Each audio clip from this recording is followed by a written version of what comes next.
Hello there, friends, and welcome to Virtual Strangers, episode 129. I'm your host, Wes. With me, as always, my good friend, Roots. Roots, happy Halloween. Yeah, happy Halloween. I was telling you before we started streaming, I'm kind of spooked out for both of us. Someone's about to pop out and get us in both of our backgrounds here. And also was kind of commenting on how usually I'm having technical difficulties. I'm having some issue. I'm keeping us from starting on time. This time it wasn't my fault. This time it was nature, right? It was Wes. Okay, let's you guys tell me. Let me know in the comments or in the chat. What a jerk, right? Wanting to sleep, like falling asleep in his chair because he's been up almost all night doing shit for the show. Yeah, no, it just means you need more sleep, man, and hopefully you'll get a good rest after the show before work, right? Well, that's the plan, but who could sleep at a time like this, man? I mean, we have had the week of weeks. It's VR week. Well, it's the end of VR week. Announcement on top of announcement last week. And then we had the big show, right? The big showcase from Oculus. I mean, Facebook. I mean, you know. Anyway, we're gonna get into all of that and try to unpack things a little bit, try to lend a little perspective. But I've been looking forward to this one, man. Like people, a lot of hot takes on what went down this past week, and I can't wait to throw my 2 cents in. Yeah, absolutely. I was just gonna say, hey, and all these people. I guess I just typed in there. Handy capable gamer is excited that they finally catch a live show for a change. We're glad you're here. So I'm gonna shout you out twice in chat and vocally in person as well. Yeah, I think we found the sweet spot, man, with regards to the time. This 2 to 3 o'clock your time frame, I think, is a good medium where everyone should be available, unless they're out there, trick or treating, what Mm. have you. And then who could fault them for that, man? It's free candy. Free candy. I'll tell you when I'm gonna get my not free candy is tomorrow morning at the grocery store, half price. I usually don't do If that. it's, if it's anything like here, man, the vultures are out at midnight. Which I guess the stores aren't open 24 hours anymore. So, everyone might have a fair shot at the candy in the morning now. Yeah, absolutely. Because that was it. People will go out midnight, 1 o'clock. They're actually rolling back.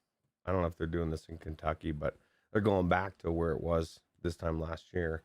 And like, I guess turning hours like a less hour. You know what I mean? They're closing at 11 instead of midnight. Last time they said, oh, it's restrictions because of the sickness and everything. This time it's shortages. So there's always a reason, but I only complain because I usually shop between 11 and midnight, and so now I got to go between 10 and 11. So That used to be me before my work schedule shifted. Now I always shop at like 7 a.m. Uh, right as soon as they open the doors. But no, it used to in the before times. All the grocery stores were 24 hours here. This is a college town. There's a university, 10 minute drive from here, and the city never sleeps. But that was in the before times. Now, everything closes right around midnight and opens back up at 6 a.m. well, they So say nothing good happens after midnight, so I guess well, maybe they've they're going back to never. that thinking. Yeah, they've never. Nothing good happens before midnight. What the hell are they talking about? That's true. Well, nothing fun anyway. I still Nothing. submit that if you go to the ATM at 3 a.m. and then you're throw your hands up in shock that you got robbed at gunpoint, and it's like it's probably a better time to do it. Get money out of the ATM than 3 a.m. Just throwing that out there for anybody that was thinking about doing that later tonight. Well, at least make sure you have a good line of sight and that you're staying in your car, right? Don't walk up to it anyway. I don't know. That's the whole scenario sketches me. If it's not light outside, I'm just as soon wait. But there's those moments you have to, I guess. That's paranoid, but I just think it's wise. But anyway, that's my time, dude. That's when I operate. That's why over half of our content on this channel takes place after midnight, because that's when I am at my best. But we're good enough right now. We can get through it. And on that note, let's say hello to our friends in chat. Dark Angel knows what I'm talking about. She's a night owl too. She typically is always or almost always in attendance when we go on after midnight. So we very much appreciate that. Mepper's in the house, as is PD. We hit the right time frame, Roots, when PD is in the chat to start the show. What's up, PD? Thanks for stopping by. Um, Traveling Man 3775 in the house, as is Space Denison. What's up, Void Cat? Oh, yee! Decepticon in the house. Handy capable gamer. You're making me screw up on it now, Roots. Handy capable gamer. It is nice to see you in the chat. It's been a while, man. Good to see you here. Mash Daddy, live from Florida. What's up, friend? Wow. Thanks for He'll be back coming. Tuesday. Tuesday, I can finally play Back for Blood again. Just in time. Just in time. We're going to need some help sorting out game of the month this Wednesday, and it's not going to be easy. It's not going to be easy. It was a hell of a month You know what for I was just VR. thinking about? How crazy or how weird or how cool the world is. This time last year, well, I guess fast forward a month and a half from now, Mash Daddy was joining us for the deliberation for Game of the Year as a patron, as a fan of the show, and now he'll be there deliberating as a person on the show. And I just think that's cool. I don't know, and I think life is awesome. That is awesome, and yeah, man, it's going to be quite a show this Wednesday as we've been in. We've been around now for a couple of years, over a couple of years. But I kind of look at this period that we've kind of been learning how to do this and honing our skills as content creators on YouTube. This has kind of been our early access period. And now we're coming out of early access and Mm. going into full release. And all that starts this Wednesday. So you guys be sure to tune in for that. By the way, doesn't anyone want a free 3 month subscription to Viport? I think maybe all of our viewers have already got Infinity. We're doing a giveaway for Viport Infinity, and all you have to do is subscribe and comment on last night's free stuff and killer deals video that you would like to enter the giveaway. I think only like one or two people have entered it so far. So Mm. like, Those one if or two nobody people jumps are in telling there, you, it's shut up, dude. My chances are going down as Wes talks. My chances are going. Well, it just tells Oh, me what I said. I think it's true, man. I think we've sold a lot of people on Infinity, and I think most of our viewing audience has already bought into it. well, I do feel good and bad about one thing. I posted a bunch of stuff onto Anchor today. I like 5 things and on there.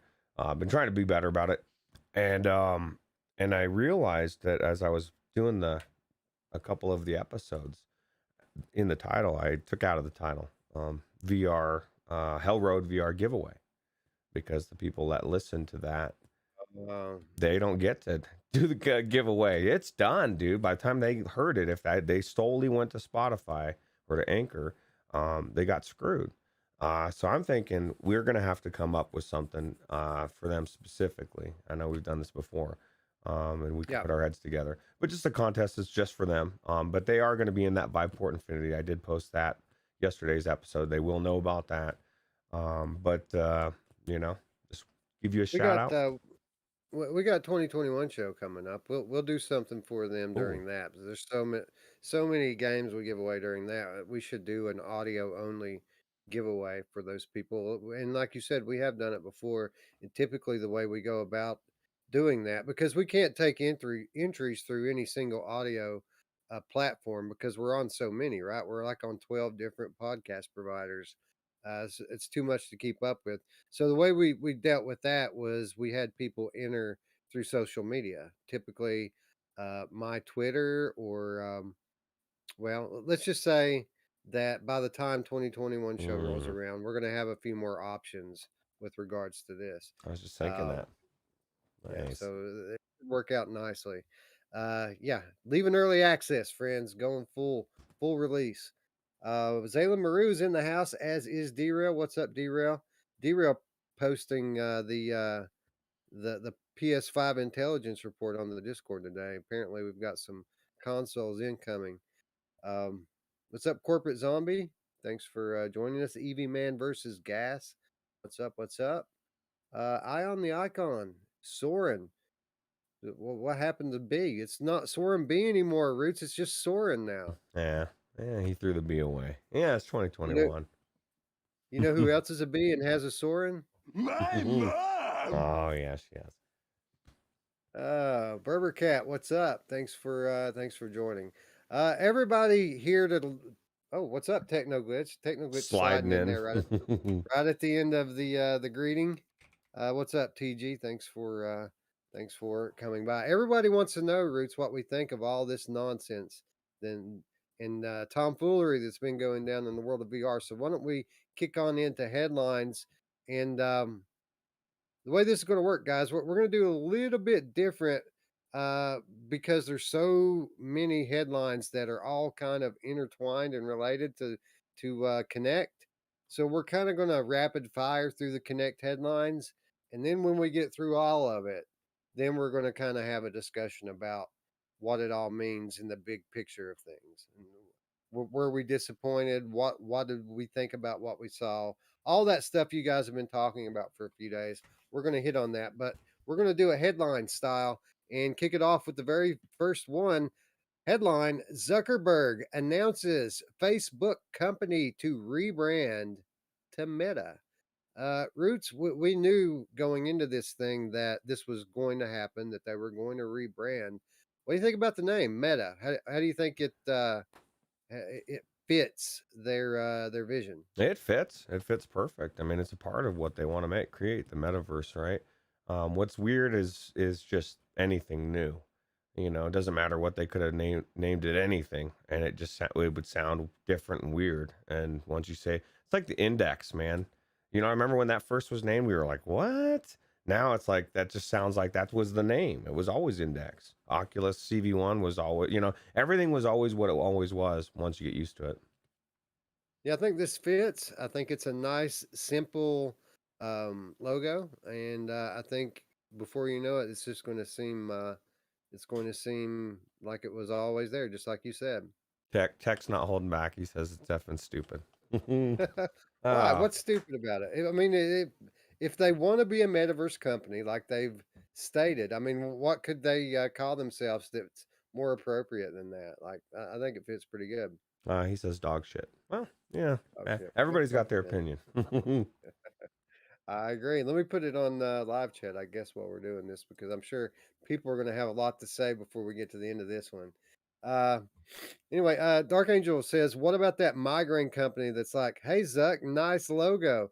Yeah, it is kind of simple, but I'm a bit of a, what's the word I'm looking for here? A minimalist myself. So I kind of dig the plain stuff. Like I don't like to get too flashy with it. So. Well, if you think about what the whole symbol of the logo, I mean, I don't know. I think it kind of fits. I mean, and look at Facebook was not original. It was just a F. Oculus was not original. It was just a O. You know what I mean? Like at some point, like Yeah. what are we splitting hairs over? I think that the PC enthusiasts hate it because it looks too much like a gamepad. Yeah. Yeah. Well, they're gonna hate everything that is involved with Quest. Mouse and keyboard for life, bro. Chris Richardson joining us in chat. Chris, where are my manners? Chris, thank you. Chris Richardson Roots, the latest to join the ranks of the Virtual Strangers Patreon. So shout out, Oh, Chris. Thank you yeah. for your support, sir. We very much appreciate it. We posted the show notes in there for you today. Also posted an insider update, one of a few that's going to be hitting Patreon this week. So be sure when you get a moment to log back in there and unless you just want to learn about things in real time, which maybe that's the case. Maybe certain people could be so into our channel Roots that they don't want the spoilers. Oh, So they're just going to stay away from Patreon and catch it live in the living color here on YouTube. well, I'll tell you what. It's good to go back. If you don't want spoilers, Wes fills in a lot of the gaps. You watch the episode, you go back in and enjoy it. You know. Chris Richardson says, I saw a post that claims that meta in Hebrew means death. You been watching Jordan Maxwell videos, Chris, Hmm. or I what's the good David Icke? You've been watching David Icke, haven't you? somebody I saw something too. What was it? It was it Chris Richardson? Was it Jacob Israel? I didn't watch the video, but I saw a thumbnail and I was like, I don't know, man. Sometimes people they read everything into everything. And I did, of course I didn't watch it, so maybe that's the case. Maybe it does mean death. Well, it does. It could. But I will note that in the small town that I grew up, just a few miles over, was the town of Meta. I wonder why it went down there to bring about such a grim name to that town. I don't know, man. So meta, Roots. So meta. Anyway, I think it's fitting. I like the logo. And I was really I was afraid it was going to be something super cringe, Hmm. and I was pleasantly surprised that it was nice and plain and normal. And again, I think that by this time next year, it's going to seem like it's always been there. Yeah, absolutely. Moving on, headline: high-end headset codenamed Cambria launching next year. Roots. So this was the big one, right? We all were coming in to connect with our credit cards in hand, ready to buy this headset that we've been hearing leaks about for Hmm. weeks. Everyone, Roots, everyone convinced that we were either going to be able to buy it outright or at the very least pre-order Hmm. this headset.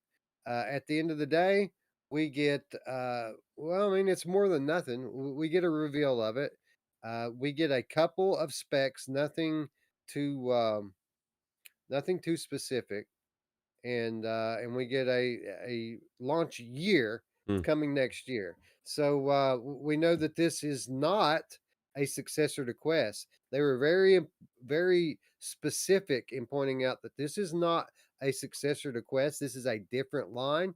This is a high end device. It's going to cost more money, and they've described this line as kind of the breeding ground for new technologies, for so that they can develop technologies um, before they're able to mass produce them uh, at a low cost. So this allows Hmm. them to be able to collect data from a larger user group than their internal groups that they have. Um, years before they would typically, because typically they're waiting until the cost of the tech comes down low enough that they can sell it at an affordable price. So yeah, not the pre-order or order that everyone was hoping for, but it's better than nothing, right? At least they showed us a glimpse of a headset, and we know that a high-end headset's coming next year. I think you would think the enthusiasts should be happy, right? Specifically Nope. says, Nope. well, People because are mad, dude. well, think about this. That's what I heard. Oculus basically what they said is, look, we're going to create high-end headsets for the enthusiasts. It's going to cost more until we can make it cheaper to pass along to the masses, right? Because Right. only enthusiasts are going to be paying the extra for all this other stuff. Also, it means it's going to be readily available. We're not going to have to worry about not being able to get it. I just think it's crazy that Spry Guy sold his index. He said he made a mistake of selling his index in anticipation of new headsets. Oh, And the that may get not be a bad problem, except for the base stations. You can't get a hold of those anymore, dude. And that could be a problem as well. I say, why not at least give it a shot? Try out the brand new HP Reverb G2 with improved tracking Hmm, area. I think you might be pleasantly surprised at just how good it is. that's true. That's very true. Or he also did say once Facebook does one of our other, I guess the cat's out of the bag already. Once they renege their login stuff, he's going to probably buy a Quest 2. And he was somebody that said he wasn't going to get one. Um, Excellent. yeah. Excellent. Excellent. Well, we will get to that in just a moment. But with regards to this specific headset, Roots, very non-committal with regards to the spec sheet. They only shared a little bit. We do know that this headset is obviously, by looking at it, there going to be a compact form factor, which means that no more Fresnel lenses. This is only possible by using a different lens technology, and they're now moving to the pancake lenses. We know that it's going to track your eyes, it's going to track your face, it's going to track your have some form of body tracking. Mm, So that's pretty cool. Um, and that's really pretty much the nuts and bolts of what they said. They really didn't share a lot with it. Um, Let me ask you: do you think that that's because they're not 100% committed to a certain spec yet? That maybe they might want to see what their competitors are going to bring out before they decide, well, how much resolution is going to be in the screen, stuff like this. absolutely. Yeah, as Wolvie. I love Wolvie. I disagree with Wolveraza on a lot of things, on different things. But one thing I agree with him 100% is that Facebook is reactionary in some respect to what they do with VR. And the only reason why we didn't see the Cambria is they re- very soon is because they're convinced that all this other stuff isn't really pushing out. They're gonna let dole out what they can or what they need to, I guess, and just really make sure they're at the top of the list as far as their stuff. They're gonna make sure they're first, or they're gonna try to anyway. But they I definitely go ahead. I don't think they ever intended on revealing this year. I think their hand has been forced. I think that this headset is their direct answer to Apple and Sony, who are going to be releasing headsets next year with eye tracking and face tracking, and at least in the case of Apple, with very high resolution screens and God knows what else is going to be attached to that thing. So I think this is their answer to that. I think they're getting out ahead of those companies by giving us a brief peek at it and making the mouths of enthusiasts water. The only question um, How much? is it going to be an upgrade? Like, is it only high end because it has all of this face tracking and stuff in it, or is it going to be an upgrade on screens, an upgrade on compute power, things like this? Of course, all the leaks say no. All the leaks say it's going to have the same chip in it as a Quest 2. It's going to have the same resolution as a Quest 2. But I think that it's a good possibility that the reason they didn't just say that outright because they're not sure yet. Like, I think that that's what they would like to do, but I don't know at the end of the day that they're going to decide to go that route. They've already kind of put it out there that this one's going to cost a little bit more, so they might just go ahead and go with the micro OLEDs. We know that they've been testing two different types of display internally. One of them LCDs that are the same resolution as Quest 2. The other one micro OLED that's 3K per eye. So they might just go that route. And actually, that's probably what I would expect them to do if they don't just release two different headsets and give people a choice. Yeah, yeah. So many things up in the air, but I'll tell you what. Even if they just kept everything the same and had the better tracking and I guess who knows how good the tracking is going to be for your legs. Do people will buy fucking a million trackers and put them all over, and I mean, spend a lot of money for Vive trackers, right, to go into VR chat.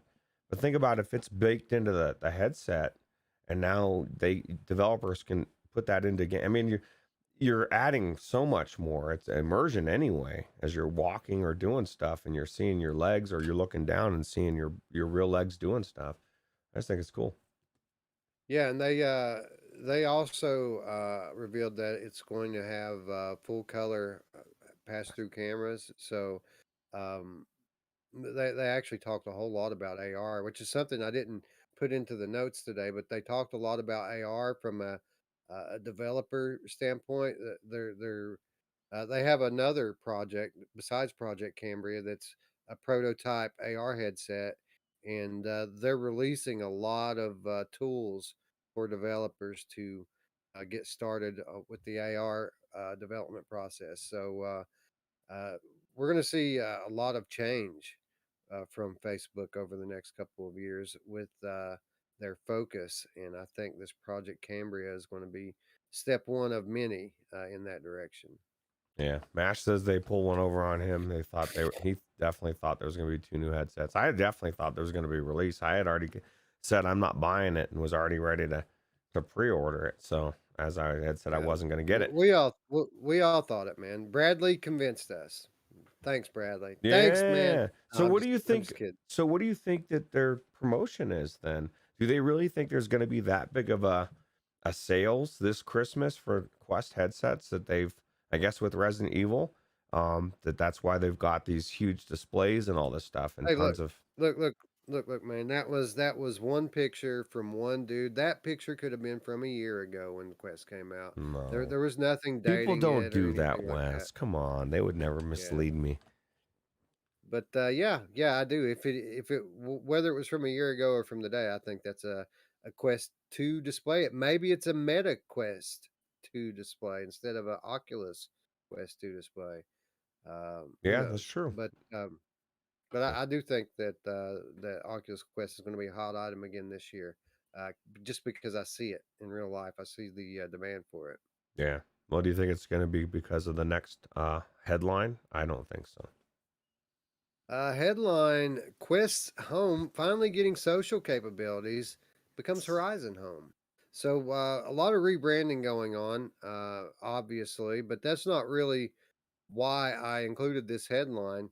I thought this was cool, Roots. Like this should already be the case. Like the, ever since I've been an Oculus user, even since CV1, we've had this home area that's highly customizable.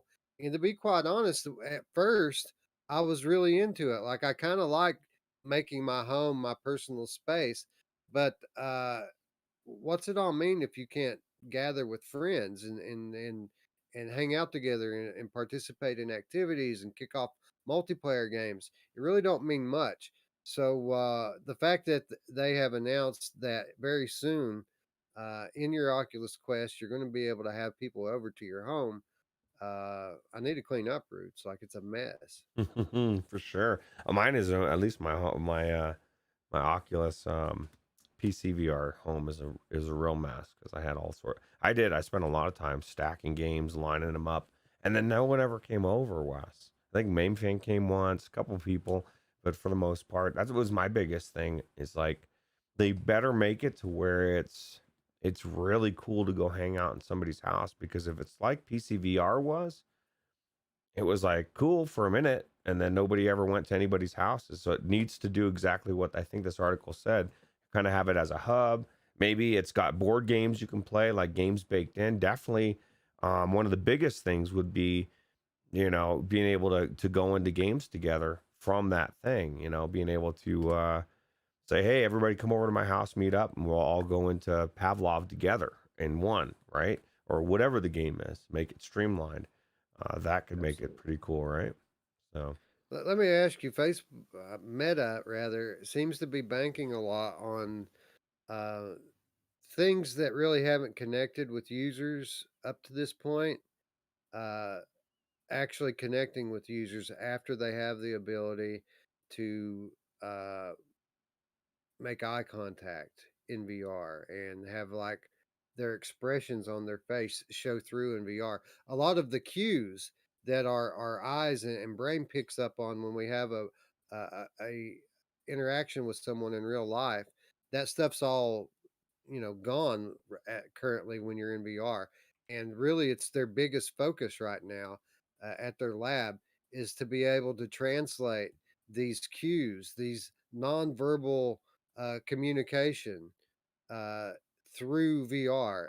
Do you think that when we all have cameras looking at our eyes, our face, our body, that these interactions, these experiences socially in VR will be something that connects with people a lot better, or something that you enjoy more if you again if you're in a group of people that you can connect with on that level. yeah, absolutely. There's going to be a big difference. That's one of the reasons why. regardless of science or no science, whether people like the mask or don't like the mask. That's why I don't like the mask. Is there's a lot to be said in people's facial expressions. You know what I mean? When people are talking, smiles, everything, and it's like I think it's a big part of life. So bringing that into virtual reality is going to be huge, especially in like say that experience where we all went, me, you, and Dark, and your wife, and Mash, and like we all went into that concert, right? And we were all hanging out. Well, imagine if and we'll talk about the next one, the next article here in a second, but this kind of goes hand in hand. But imagine if you're standing in there with me, Wes, and you're looking at me, and it's just like this, and I'm talking, my lips are moving just like normal, my eyes, you can see me smiling, laughing, whatever, and it really feels like you're there with me, right? I think it's going to be a big game changer. I think it's going to be a bigger game changer than people think. So Yeah, I agree. I agree, and it's a shame, Roots. It's a shame that it doesn't seem like we're getting any closer to varifocal. Like this, it really seemed like they really backburnered varifocal this year. When anytime anyone was asked about it, they someone asked Carmack about it, and he just went on this diatribe about how many challenges there are into putting that into a consumer headset, and that's unfortunate because I think this type of social interaction that they're putting into Project Cambria, uh, if they put that into a headset and then you're able to wear the headset all day without getting any eye strain or feeling any kind of discomfort, I think it would be it would multiply. I mean, the social cues are going to be a game changer in their own right. But if they had varifocal on top of that, in this lightweight package that's comfortable to wear, I mean, they might actually achieve their goal. And their goal is to keep people in VR all day long. yeah, absolutely. People are theorizing that it was Anthony from VR 365 that asked Carmack that question. Well, I'll tell you what, man, I could see that coming out. But yeah, I mean that's a big deal. People don't think it's and you've said it before, a couple of different times about Returnal or whatever, the game, amazing gameplay or whatever. But a big part of it is you're just able, it doesn't strain your eyes and make you there's a reason why you feel tired when you're in VR after playing a couple hours. Whatever's happening, we can debate what it is. I believe it's eye strain. And it's not, anything more than just your body saying, look, you need to take a break. But if they can alleviate that, we get closer to what their image or vision is, the metaverse, right? Because nobody's going to run into the metaverse and spend 24 hours in there if you're getting tired after three. They need to get past this point, but I think what Carmack is saying is right now it's not financially feasible to put them in the headsets yet. So And I can confirm it was a guy named Anthony that asked that question. I don't know if it was VR 365 Anthony or not because it was someone had asked from Facebook Live. So it wasn't, there oh was no audio. It was, they were reading the question to wow, Carmack. So I couldn't hear the original person's voice, but maybe it was Anthony. Who knows? It was in a my guy mind named it is. Anthony. It is my mind. Yeah. It is. Yeah. Anyway, friends pouring in and joining us in the chat. Skiva's in the house, as is Lee VR, John Davis, Daniel Kaz. What's up, guys? Thanks for coming by. Les Marwork's listening at 2 times speed to try to catch up with us. Berber Cat says that it could be battery power as well. You got all these cameras, you got all these different things running on Yep, there. They want to keep absolutely. the battery power working for at least a couple hours. So I don't know, man. Maybe a better, and once they can offset that once, right? Once they get it light enough, they can maybe give you a bigger battery to make it last a little bit longer. So Baby steps, Roots. You get the social cues in there. Check. That's just one step closer to the ultimate vision. You get the varifocal in there. Check. One step closer to the final vision. You know what else kind of takes you out of these kind of social interactions when you're in VR? It's mm, just how stupid and clunky the uh, the avatars look in anything. Like I've yet to see a really good avatar in anything. But we did get a glimpse at the future. Headline: Facebook's codec avatars look almost too real. Dude, they look absolutely real. They look 100% real. Both of those pictures on the right there are, those are just codecs. The guy gave himself hair, gave himself beard. Mm, And doesn't that offend you after spending all this time growing that beard out that in a couple of years, somebody's just going to be able to click on it and have it? bullshit. Yeah, well, they'll probably have a little bit more control over their mangy beard. Mine's out of control today, but I think it's cool. Like I said, man, if they once they get to the point where it's mapped your face, and of course, not everybody's going to go in there looking like themselves. That'll be the weird thing. Um, but it'll be cool to be able to go in there, especially for, let's say, instance. This is a perfect example. Say your parent is in a nursing home, got Alzheimer's or something. You can't be there, but knows what you look like. It responds to you being there, looking at you, talking to you. I mean, that could be huge, right? For even medical. I just think it's cool. Yeah, I do too. I think we're a long way from having avatars that look like this, but they don't really even need to get to this point to be a big improvement. Like, it, we just need to be able to tell who's who. Like, I should be able to look at the Roots avatar and tell that's Roots. Roots should be able to look at the Weasel avatar and tell that's Weasel. And it could be cartoony. It doesn't have to be photo real. I don't need to see the pores, man. Although it is going to be super neat when we get to that point. I think we're a long way from actually being able to use avatars like this. I think that we will be in the era of cloud streaming when we start using stuff like this, because I don't think that we're anywhere near the point where a standalone device is going to be able to render something like Mm. this in real time with groups of people.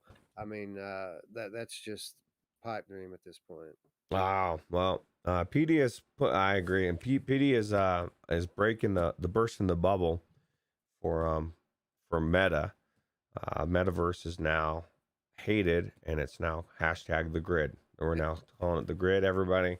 So Metaverse is out, the grid is in. Almost forgot to mention Mash's Quest group. Got wearing the merch here, really comfortable shirt. Nice. So Yeah, absolutely.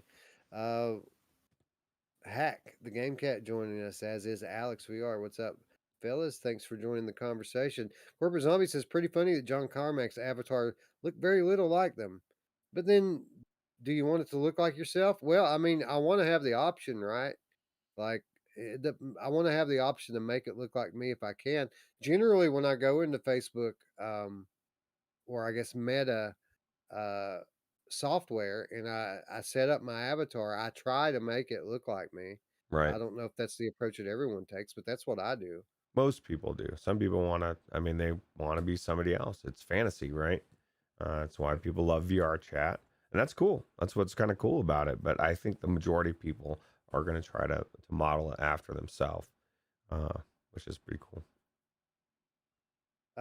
Anyway, let's move on to the next headline. Meta plans to reverse the controversial Facebook account requirement for Oculus headsets. Roots, I feel like this is kind of the headline coming out of the week. Like, they, as quickly as the Facebook requirement came, it is now being let go. And we can speculate all day about why this is the case, but I think that there's two reasons for it. One, I think that they were unsure if they were going to be able to get away with that. Like that, there's questionable legality when it comes to requiring people to use a third party product and able to use a product that they paid for. There's question there. The other reason is the obvious one. People fucking hated that shit, man, and like they're trying to get mass adoption. They Mm. want everybody on their platform. They can't be pissing off, 25-30% of the people by requiring that we participate in social media. Half the country hates social media right now. Nobody wants anything to do with it.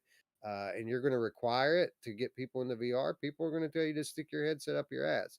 So I kind of get it. Yeah, absolutely. Well, what's funny is I've ran into people in real time in my job that were very tech savvy. This one guy in particular, I mean, I go through his house and NPR is playing in every room in his house, and he's like a computer programmer. He's high up on everything. And I mentioned VR to him, Quest 2. His first thing was, and this was almost a year ago, he said, I don't want to have a Facebook account linked to it. He said he immediately nixed it, right? Scion VR, same thing. That's why he was pissed about it. Like, it's bullshit. VR Spry Guy, same thing. There's a lot of people out there that literally didn't pick up this Quest 2, which I try to sell to people as, and I believe it's one of the best headsets out there, especially for the price. Now those people are within in reason. Spry Guy says he's going to get it as soon as they retract it. So I think part of it, on some level, if they want mass adoption, they've adopted so many people have came into VR and picked up the headsets, but there's still that resistance of people that said, "Fuck you, I'm not ever going to get it because of that." So this is going to benefit them. You know, it may not be the driving force of wanting to get that extra bit of sales, but it's definitely going to be good for everybody, right? So Right, exactly. At the end of the day, does it really even matter why it doesn't? It's going away. That's really all that matters. Paradise Decay in chat says, I don't think Meta realized what they are promising in VR, and the grid is already being done in VR chat. I think if you consider Horizon to be like the entirety of the metaverse, then yeah, most of that's being done in VR chat, but I don't think that's their vision. I think that's about this much of their vision. I think their vision of the metaverse is they want to turn the internet into a place where your consciousness can go. So literally, as many options as the real world gives us in terms of things to do and places to go, they want all of that to be able to be done on the internet, and they want your consciousness, to be able to visit these different places and things as if they were physical places. So your avatar is basically set to take the place of your body, and while there are certain downsides that comes with visiting places without your body, there are also advantages. Specifically, space and time aren't barriers anymore. You can go instantaneously to anywhere and be with anyone. I think that's their vision. I think if you're talking about Horizon, then yeah, VR chat, Rec Room even are already leagues ahead of what Facebook's doing. But I think that their vision for the metaverse as a whole is much much bigger than that, and and I think that I'm kind of buying it, man. Like the picture they paint's a really pretty one, isn't it? yeah, well, and I don't know anybody else. I don't know how many people the grid has working on it. It's probably not 10,000 people that just got hired. You know, Facebook is, you know, they may be starting behind, but I believe that they're going to push this. And it was interesting. Somebody was saying that I forgot where it was, but I don't know. Yeah, so that's pretty much my thing. I'll see if I can figure out what I missed here, but that's Well, crazy. Skiva in the chat says, "Do you think they'll stop the requirement and then wait for more people just to buy in and then bring back the requirement?" Just something to think about. It's No, this possible. is why it is possible, but I think that it's more likely that they've come to the realization that well they've basically thought things through and come the logical conclusion. The logical conclusion is that they're not going to build the entire metaverse themselves. They can build a framework for it, they can build the foundation, but it's going to be a collective effort from all of the companies contributing to it, and there's not going to be any way for any one company to dominate it. And what that means is people won't participate in it if every company in every little corner of the metaverse has its own login. So they know that eventually that there's going to be a universal login. There, the Facebook requirement's not going to mean crap in 5 years when everybody has a universal login that works on Facebook, that works on this corner and that corner. Everyone's going to have an online ID, a profile, an account, if you will, and the Meta account or Facebook social media account is really going to be small fries compared to that. So I think they're going to basically walk it back. I think you are going to have an account. It's going to be a Meta account, which is going to be something similar to what your Oculus account was Mm. before. You're going to have a profile, just like you do for Steam, just like you do for PlayStation or anything else. Google, YouTube, everything has a login. You're going to have a very basic profile like that for a while.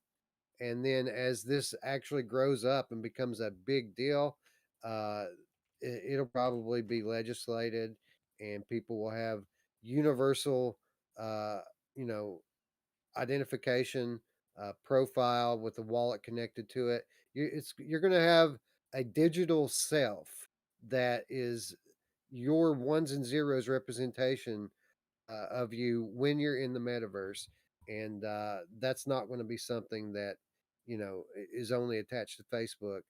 And I basically think that they just realized that, and they're uh, they're they're being proactive and gaining a few brownie points by rolling this back as early as they are. Yeah, I agree. Corporate Zombie says no Facebook login. They're going to require a Meta login.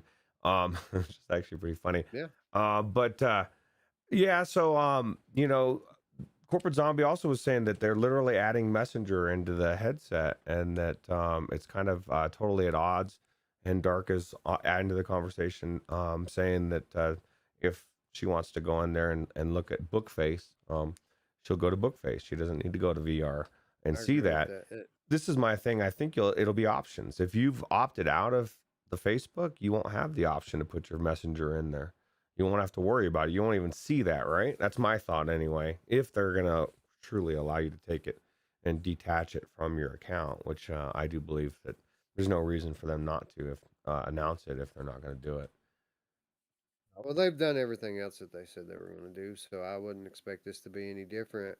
Um, They could but come back yeah, I and change totally it. agree. Who knows? I totally agree. I have no problem with having a profile and a login. What I have a problem with is having to build a detailed social profile of myself that includes me and all my friends and family, and then having to tie that to some device that I'm trying to game on or work on or socialize on. Like again, it's nice to have the option if people want to integrate their Facebook. It's great that they can do that, Mm. but people have always had a problem with being required to add that much personal information to their Oculus profile and risking their digital library that they're investing so much money in, knowing that the kind of crap that people get banned for on Facebook all the time could literally cost them hundreds of dollars worth of software content. I think those were really the two big sticking points everyone had, and rolling this back is going to remedy those. Yeah. Yeah, 100%. Alex VR says so far they've gone back on every promise they've ever made, and he takes it with a grain of salt, except for Carmack. He doesn't trust him. And I'd have to agree with you, Alex, in some respect, because people were screaming when Oculus was bought by Facebook. Hey, this is what's going to happen. So my thought is what Skiva said. I think it was you, Skiva. Is probably what's going to happen. My prediction is they'll retract it for a while, and then somehow, this is the thing too. Does it matter? Like if they do make a global ID at some point where all your information's on there and you need that to log on to the internet to go to the metaverse or whatever, Yeah, it's the same that was thing, dude. It's just a different fucking name for it, right? Like it's just not tied to Facebook now, and now it's everything. I kind of yeah, think we're getting pushed in that direction anyway. So I don't know what the yeah. answer is. I think they kind of realized that because it always has been funny. Because it's not like we didn't have to have a profile and log in to begin with. Now, admittedly, there are the drawbacks which I laid out. Having a social profile with tons of pictures and your family and all that stuff connected to it. That's a little bit excessive. But I see people saying that they're not going to do it because you're going to have to just make a Meta account. Well, you had it. I mean, you already did that. It was called an Oculus account. That's what everybody was doing before, and we're perfectly happy with that. What's the difference if they're calling it Meta or Oculus? There is no difference. It's the same thing. It's just a name change. Yeah, yeah, it's all semantics. And we said this a long time ago. Privacy is dead. Rest in peace. I'm not happy about it. There's nothing we can do. We've gone down this digital road so far that, and we're just getting pushed. You know what I mean? Like, You know what though? I don't think it's as bad as we assume that it is. We assume that they're collecting a lot of this data, like literally all of it. And I think that John Carmack is a generally honest guy, and you can tell that from his talks. He says a lot of shit that they hate him saying. Um, but when I was listening to his talks this year, a lot of this stuff came up about privacy rights and data collection, and I was surprised at some of the answers he gave to these questions. uh, it was stuff to the effect of, well, if we could collect that kind of data, we could progress this technology so much faster, but we're not allowed to collect that data. So he was specifically, I remember him talking about the eye tracking. Like they're not going to be able to collect the eye tracking data, but if they could, the tech would come along a lot more quickly. And I'm mm, thinking to myself, man, how do you opt in to letting them collect that data? Like, take it, dude, and give me that tech a couple years quicker. yeah, well, it'll come out of China because they're not going to limit. Pimax won't care. Um, HTC won't care. They'll just track it. They'll get the information and they'll progress the technology, and then uh, we'll see where it goes, I guess. Right, right. Pimax and HTC will, will surpass everything. I don't know about that, but they'll try. They'll They'll try. certainly try, They'll won't they? copy. They'll copy something. Corporate Zombie says you can bitch about your privacy to your Alexa, Siri, Cortana, Google Assistant. That's true. And they may, as your malevolent AI overlord, future malevolent overlord, they may or may not respond to you.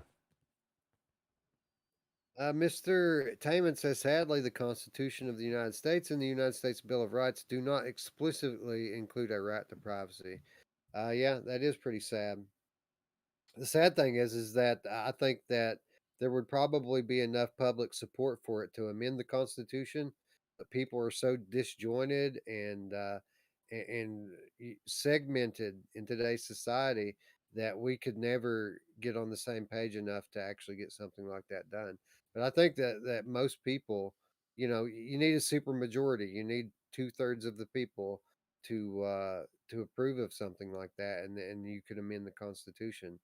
And I think most people would, but again, people are too busy bickering over other shit that don't matter to really come together and give themselves that type of protection.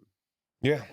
Yeah, absolutely. I used to always think it'd be interesting to go back in time, like a Back to the Future moment, and watch the final years of Rome as it's collapsing. See, what happened. I don't have to do that, Wes. I can just watch it in lifetime, and super exciting. Not necessarily good excitement, but it's not boring. I'll tell you what.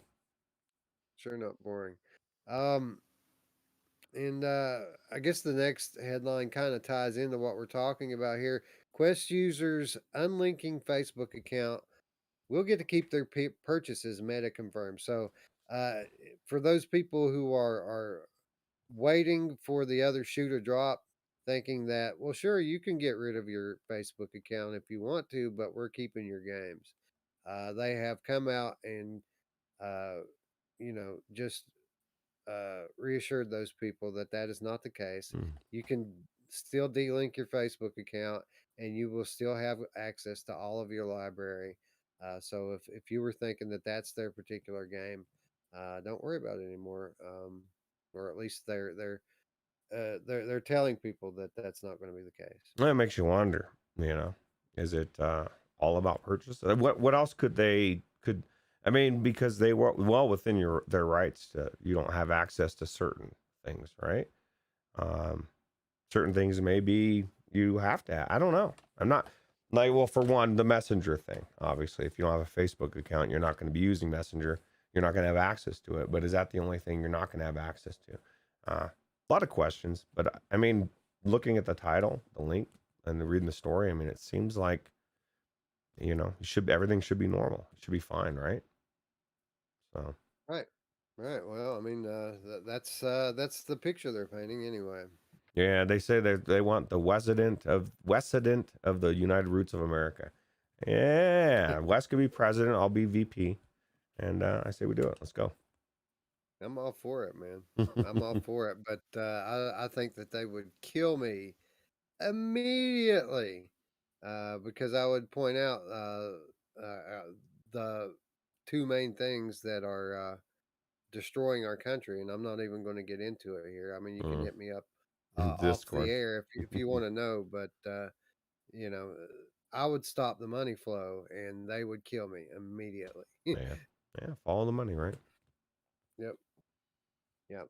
Anyway, you know, we've been talking about this Facebook Connect event, and we talked a little bit about hardware. We've been talking a whole lot about social platforms and technology that will enable the metaverse. What about games? Did they not talk about games at all? Well, don't you worry, friends. They talked about games, and boy, did they drop the bomb when headline they told us that Beat Saber teases new content with cosmetic sabers. Hooray, you guys! Look at those awesome looking Beat Sabers. Yeah. Yeah, Roots, this going to get you in the Beat Saber now? No, no. You know, I thought the lightsabers were cool. You know what was funny is I don't watch these type of shows typically because of what happened with this show. It was like the corniest thing I've ever seen. I was watching Mash's stream. I think you were as well. And I was laughing because some of it was so corny, especially if Zuckerberg was on screen. It was corny as hell.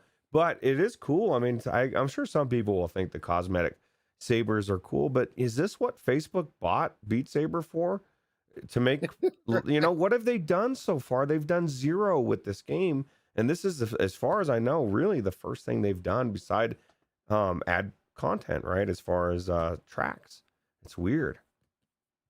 Yeah, man. So Beat Saber, teasing new content, right? And the only thing that they showed us were these sabers, which, you know, to be honest, those are cool looking Beat Sabers. Like, seriously, guys, cool looking Beat Sabers.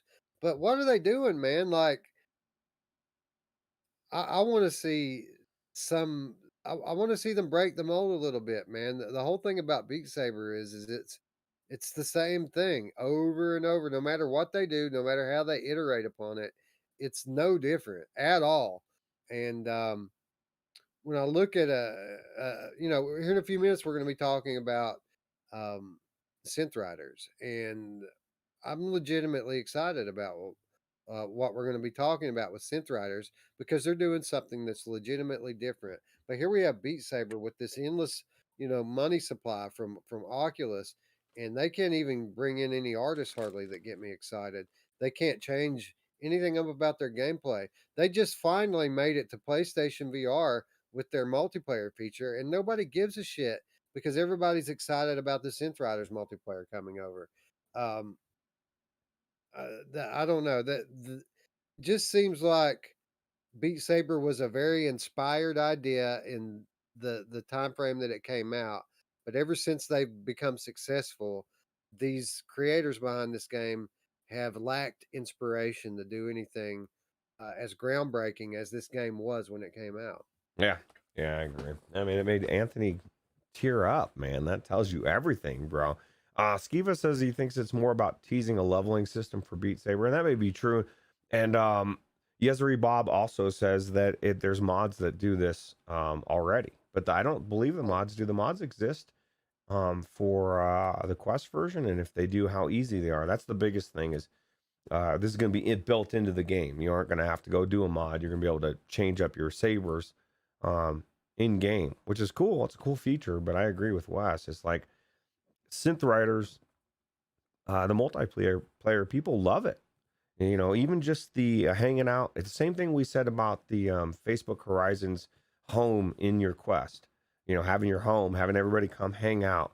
That's Synth Riders in multiplayer. You're hanging out, you're talking, you're bullshitting, waiting for gamer chick to go to bathroom or grab a drink, or you know, while everybody's just chilling, you're watching, talking to each other, hanging out. There's nothing like that in Beat Saber. That would be a cool addition, right? Just And something that different. and that's what my answer would be to Chris Richardson here in the chat, who says, "Didn't multiplayer just get released as Beat Saber was acquired?" Uh, yeah, but I mean, and to be fair, I have not played the Beat Saber multiplayer.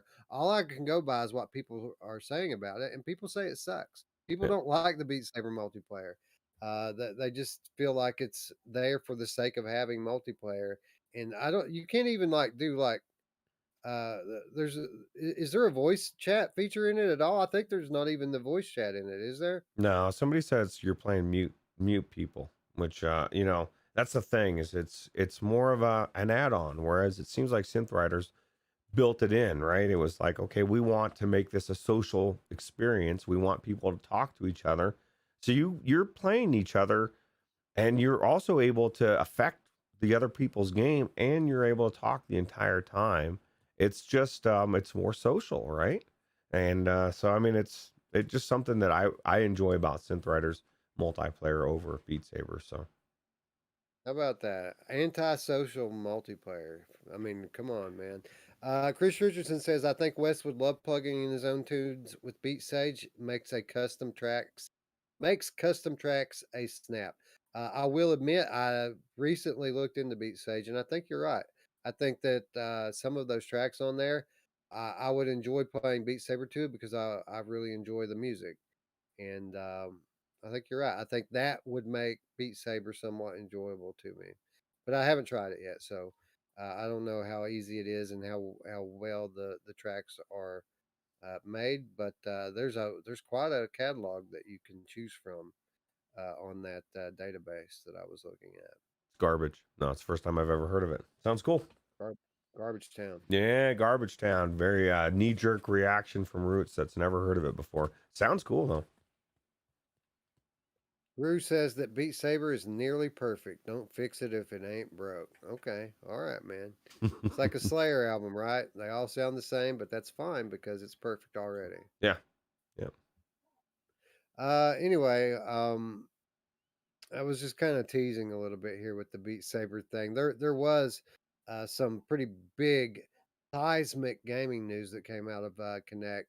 Headline: Grand Theft Auto San Andreas in development for Oculus Quest 2. Who would have thought that everyone thought that GTA VR would be a thing? Who would have thought that it would be Oculus giving it to us first? Not me. I thought this would be something we saw from Sony next year. Apparently, Facebook one step ahead once again. Yeah, what's crazy is that people think this is going to be good. I saw somebody in the Discord and I won't call out their name, but they were you know bringing up the point that have you seen the base game of San Andreas, dude? It's looks like crap, bro. And my first thought was Resident Evil 4 because it's not a game that came out yesterday. And how cool and amazing they brought it over into VR and how fresh and cool and new it looks. And then I realized that the person in question has never played the Quest 2, never been in Resident Evil 4, and is shitting all over this game already. This game's been in development for what, a year and a half, 2 years. I mean that announcement that Rockstar made was this. We thought, like you said, we thought it was PlayStation. It was about this, and they've said this has already been in the works. So who knows how close we are to it. And I've also seen that I just feel like what happened with Resident Evil 4 is going to happen with this. It's going to be first person. It's going to be full motion controls, and it's going to blow us away. And what the best part about this, Wes, is I've never really played this game. I played the fourth one. I played the fifth one. I never played the third one. So I'm excited. Yeah, I am too. My takeaway when I hear comments like the ones you're talking about, twofold. First of all, do we really think that Rockstar is going to release garbage? Like they're releasing an Oculus Quest 2 game. I don't care what it is. This is Rockstar Games. This is going to be awesome, man. It's going to be awesome. I don't care if it was the first GTA. It would be awesome. I'm sure they wouldn't release it if it weren't. So there's that. Second of all, uh, I hear this person talking about how this game's going to be garbage because it looks like this and it looks like that and it looks like this. Since when does what a game looks like? Since when is that the end all be all of a game's value? Like, sure, I like pretty graphics as much as the next guy, but it's not the number one factor in what makes a good game. It's a factor, not the only factor. But you hear these guys talk about graphics as if it's the only thing is what the game looks like. And these same people 3 years ago were telling the entire world that graphics weren't everything. Give VR a try because graphics aren't everything. Now that VR games have come along a little bit, they've fallen back into that same old trap that they were in when they were flat gamers. And I just don't buy it, man. I think this is going to be great. Yeah, I agree. Techno Glitch says I need 5 or better. Well, you're gonna miss out on the amazing third one then. I never played it, like I said, but I think it's gonna be good. And let's be honest. We, I mean, I do want GTA 5 in VR, but kind of don't. I played the shit out of that game. Everybody has. It's Skyrim over. I mean, they've released it and released it and released it and released it. Let's do something new. This is something new. Yeah, it's something old, but it's 2004, 17 years ago, or 18 probably when this gets released. And it's going to be brought into VR. And I think it's going to be super cool. Right. And I don't think that I mean, I do think that they're going to touch up the graphics a little bit more even in this than they did with Resident Evil 4 because RE4, Resident Evil franchise, in general has a very specific type of following. And if you change that game up too much, people are going to ream you out for it. That's not going to be the case with Grand Theft Auto. Like they can make this as new and modern looking as they want, and people aren't going to give them a hard time for not, keeping the original vision of the original game here. People just want to roam about in this fairly modern, free, open world and do what they want. That's the promise of GTA. Go into a modern world with modern technology, and do the things that you can't go outside your door and do, like things that you'll go to jail for in real life. You can go into GTA and do all day long, and that's the promise of this game. Not to mention the fairly epic story content in this game. It's one of those games. It's one of the few games that I've ever played, and I'm talking about the franchise as a whole, that I can have just as much fun using it as a sandbox as I can doing the story content. You can go either way, and it's just as much fun no matter what you do. Yeah, I agree 100%. There's a lot of discussion in the chat, and I agree with it that um, there has something to do with the remastered. That either the remastered, this trilogy that's came out, is a byproduct of this, or that this is because they maybe the VR version is because of the remastered. I mean, either way, they may go hand in hand. My question to you, Wes, is if that is true, do you think this will be coming to PC VR at some point? Because obviously, it's right now. I mean, Oculus is doing what Sony does, and I think it's the smart thing. They're making it to where you have to own their headset if you want to play these amazing games. People bitch, but I mean, somebody's got to shell out the money to Rockstar to say, "Hey, come make a game for us," right? I don't know. Well, my question kind of ties into yours, but it's a little bit more broad. Is this game going to be an exclusive? I don't know that it is. Did they say that this was coming exclusively to Oculus Quest? Because I don't know. I thought there were some other things that they said that people thought at first was going to be. Well, let's just get into it. Headline: Arizona Sunshine Studio signs deal with Oculus for 5 new VR games. Now that was the headline. That was how Oculus said it. That Vertigo Games has signed a deal to bring 5 new games to Oculus Quest. What they didn't say is that these games are not exclusive. They're also coming to Oculus Quest, but they're not Oculus exclusives. And the first of these is already revealed. It's after the fall. Right. Yeah, that's a wording, semantics, right? That's good though. I mean, it tells you that everything that people was worried about a year ago was all bullshit. Man, Oculus is not going to be funding the big titles. Well, not only are they not, and this is not a knock at all the things that they've done before, because I'm sure Sanzaru is going to put out a fucking banger of the next game, but it is not Rockstar GTA 3. It's not Resident Evil 4. You know what I mean?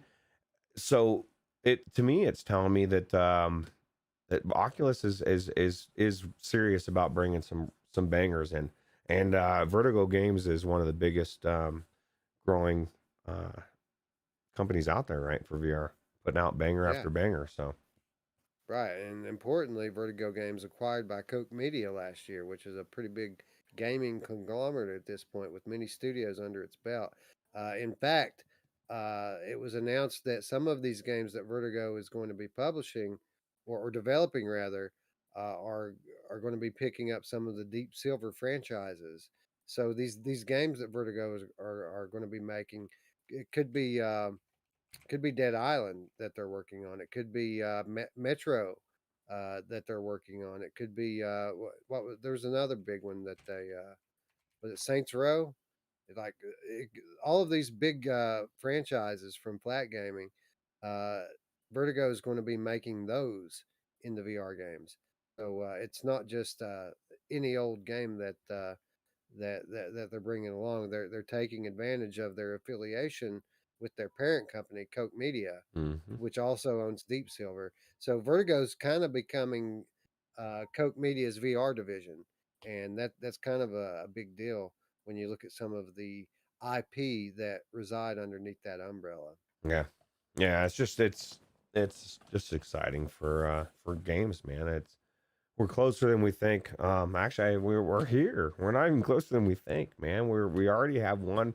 Resident Evil 4 just came out. We've got now Grand Theft Auto. We're after the fall is about to come, and who knows how close we are to this GTA 3 and all these other titles that Vertigo is bringing over. What was one of the ones that people was mentioned in the article that people really uh, geeked out? There was a series that they said there was one specific one. I can't remember what the name of it is now, but it was pretty cool. It was either Metro or Dead Island. I've seen people be equally excited over both of those. So Yeah. I think Dead Island's kind of the obvious one, right? Like, who better to bring Dead Island into VR than Vertigo Games, the masters of zombie shooters, right? Yeah. Yeah. Absolutely. Anyway, to get back to my original point, Oculus kind of framed up this Vertigo thing like it might be exclusive when it really isn't. So again, I ask, Grand Theft Auto VR, is that going to be exclusive? I'm not sure. Maybe they've said one way or the other, but I haven't seen anything that says this is going to be exclusive. Cool. Anyway, we did mention that the first of these 5 games from Vertigo Games is the long awaited After the Fall. And as it turns out, we had a little bit of news on that front as well, didn't we? Yep. Yeah. Absolutely.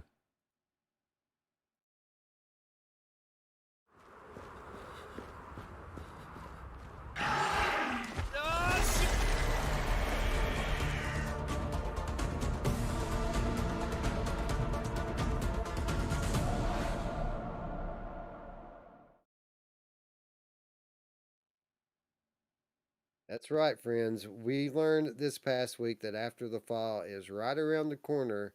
The release date revealed as December 9th. Roots, they said that it would not come after the fall, which I guess is technically true, but it's about as close to being after the fall as it possibly could be, right? Yeah, it's close. Well, we're having an Indian summer. At least I am, anyway. So I don't know if you probably maybe the other parts of the country are like bullshit. But yeah, it's at least we know the date, December 9th, and we're not that far away. We're about a little bit over a month, right? 5 weeks, a little over 5 weeks. Yeah, yeah, something So like I think 21st of December, right, is the first day of winter, yeah, the solstice. yeah, So yeah, December 9th, just a couple of weeks ahead of that. But hey, at least they're going to be true to their word. And hey, we're finally going to get our hands on this game, right in time for our break, dude. I think this will probably be the last new release that we cover before we go on hiatus in preparation of the 2021 show. I see a money show in that time frame. Like, so we're gonna be playing this, me, you, and Mash. We might as well do a money show, uh, for the patrons sometime in I'm that all frame. for it, dude. You You're know, gonna twist my arm to play this thing. I've been waiting so long for this. I'm so excited for it. In fact, wasn't this our Novid-19 award winner last year for our most anticipated 2020 release that got pushed to 2021? yeah, yeah. Well, now see, this is the thing. Those jerks in the past, those whiny bastards, Roots and Wes, they we get to experience it now. So screw them. Screw those guys. John Davis says that 12.9 is technically during the fall, and I've heard other people say this. Roots, like my understanding of how the seasons work, they always fall on the same day every year. Are we looking at things differently now? Like to me, December 21st has always been winter solstice, and that's when the season officially changes. But this isn't the first time I've heard this. Again, I've heard other people say that 12.9 is technically a couple of days in to winter. You can chalk it up to the weirdness of 2021. Maybe it's the Mandela effect. I don't know. Everybody remembers things differently. Everything's changing. We're living in a world where you just believe what you want to believe, Wes. Just make it real, you know? Yeah. Crazy. Oh, okay. Well, I'm all for it anyway. It's aptly named if that's the case. Yeah. After the fall comes after the fall. Yeah. Uh, but I'm looking forward to this, man. Coming soon to Viport Infinity, which means that there's going to be full lobbies forever in this thing. Oh, yeah. Um, it's coming. It's promising multi-platform, multiplayer support.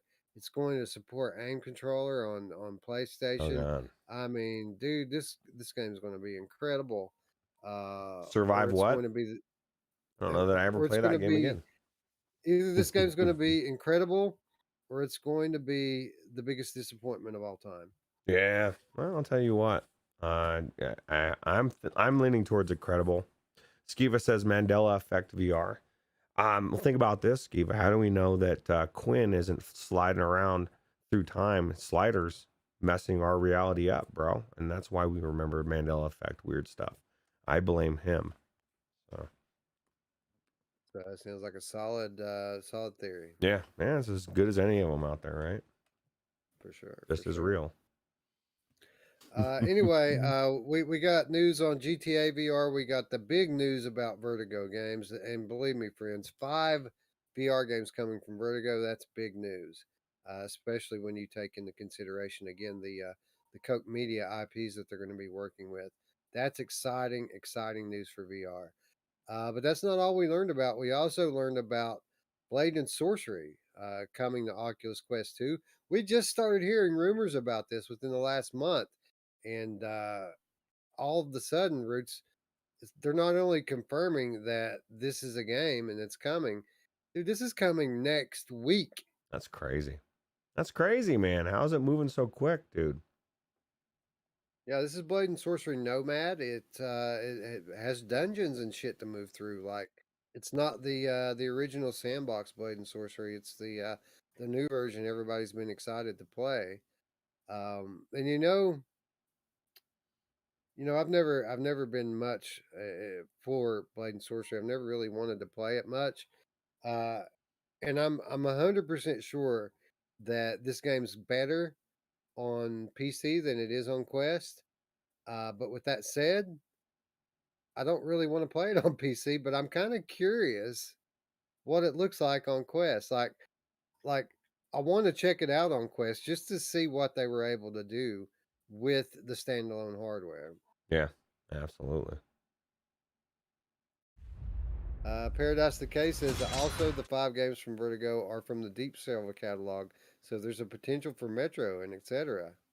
Yeah, yeah. There's a lot of Yep. different, a lot of potential. Dead Island, he says, Roots. Dead Island. What do you think about that? I would love Dead Island. That'd be cool. Absolutely. Nobody better than Vertigo to do Dead Island VR. Yep. Um, anyway, Blade and Sorcery, Nomad coming to Oculus Quest. Does this pique your interest any at all? Yeah, I mean dungeons. It'll be cool. I mean, if they do it right. I tried to go in and check out the original sandbox game, and it was so weird that I didn't care for it. Um, but like I said before, the whole I think it was all hype. All the videos of slow mo killing through the eye, and all the YouTube Yeah, content creators really hyped that game to high level. So hopefully this will actually be good. absolutely. It don't look half bad. As a matter of fact, why don't we take a look at the announced trailer? Okay.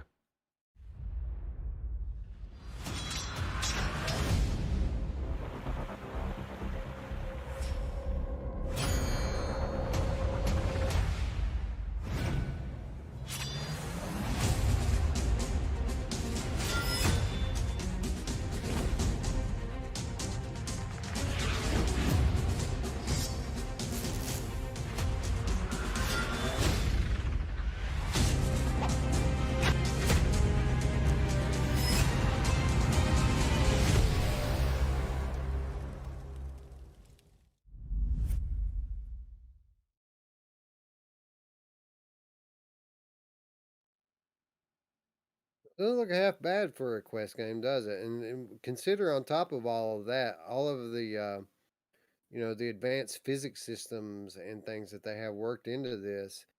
Pretty impressive that they were able to pull off something that looks that good and runs that kind of an engine. Yeah, absolutely. And one of the biggest things we have to remember about Blade and Sorcery that people did love about it, as I give it a hard time of being a YouTube sensation, is the physics, right? Um, Everybody loved the physics of it. So as long as the physics are true to form and the dungeons are halfway decent, I think it'll do well. My thing is, I would love a really cool adventure, a cool story, right? I don't know if this is it's got dungeons to it. What does that mean? The good news, Wes, is we don't have that long to wait, right? This is right around the corner. Dude, it's a few days away. It's coming out this week. That's Christmas. crazy. It's Christmas, bro. This is Christmas Eve, and I don't know if I'm gonna get any sleep now. Just waiting. Shiny Robot joining us in chat. What's up, Shiny? Welcome back, bro. Good to see you. Yeah, absolutely. Anyway, I am a bit curious now about Blade and Sorcery just because it's on Quest. Um, they were starting to pique my curiosity when they started talking about dungeons. This kind of puts it over the top for me now. I want to see how this turns out on the standalone equipment. Is that curiosity going to be enough for me to throw down money to buy it? Probably not. But if they send me a key, I'll sure review it. Yeah, absolutely. I'd love to check it out in that respect for sure, and let people know what we think. And I guess people are asking. Greg's VR has a good point. He says, and this is, I guess, he's just happy about this fact. So I don't know we were talking about it, but he's glad that they're finally letting go of the Quest One, that it was holding the Quest Two back, and I think nothing tells you that more than Resident Evil Four. I mean, just as I'm watching the cutscenes, of the story and the way they did it looked amazing. I was playing that last night, streaming it. That PDA, dude, like the video on that PDA, the way that it looks, I mean, it's AAA level, right? It's really good. I don't know that they could do it as well if they had to tie it to the Quest One. I just don't think they could. And I wholeheartedly agree. We've talked about this many times on the channel that progress is what it is. We can't hold everybody back to cater to the few, right? Yep. And that's what we're talking about here with Quest One. We're talking with when it comes to Quest Two, orders of magnitude more users. Like not even close. I mean, the conservative estimates put Quest Two users between 4 and 5 million. Like Does anybody? I mean, what did they sell? A million, million and a half Quest ones? I mean, it's not even close. And like most of those people that have Quest ones went on to get a Quest two anyway. So like, yeah, we can't let them. If we allow that old platform to hold back this newer platform, then basically what you're doing is you're allowing that old platform to hold back progress for VR as a whole because it's these newer, richer games. These are what's selling people on Quest 2. And if these games weren't here, then people would pick it up for a while and then end up throwing it in their closet. So I agree wholeheartedly. I'm glad that the people are out there still making games for Quest 1, but I'm glad that most of your big exclusives are going to be Quest 2 exclusive now. Yeah. People in the chat are saying that I agree. Are saying that it does run on the Quest One. Apparently, it runs well. That people have been sideloading it, and it apparently runs fine. And that may be true, but it's missing the point. You know, if Oculus was making it released for Quest One, it would definitely be dumbed down. I guarantee it. I mean, it's great that it's just tell you how good the Quest One is. um you know, how good is running great? You know, how does it look? I don't know. You know, my thing is if it's optimized for the Quest 2 only, and they're not even thinking about the Quest 1, they're not going to hold back at all. But it does tell you that the Quest 1 is really really good headset, I guess, right? Yeah, I did read an article saying that Resident Evil 4 does in fact run pretty well on Quest 1. So we can speculate all day long why they wouldn't support it. I'm glad people have the opportunity to play it if that's the case. And yeah, the Quest One isn't without merit. There are good things about it. I've always maintained that it's a solid, cheap option if you want a decent PCVR headset for not much money. Quest One is a good headset to use with Link. That OLED screen in it is a very high quality panel, and there are certain games that if I had it here, I would prefer to use that on. Dark games, horror games. The OLED always makes a difference with regards to those. Mm. Um, so yeah, when you start to see these Quest Ones show up on Facebook for $100, $150, if you want an extra uh, PCVR headset for not much money, something with a nice screen in it, um, it definitely has a lot of value in that regard. Yeah, yeah, I agree. It's not like it's completely outdated. It just it's good.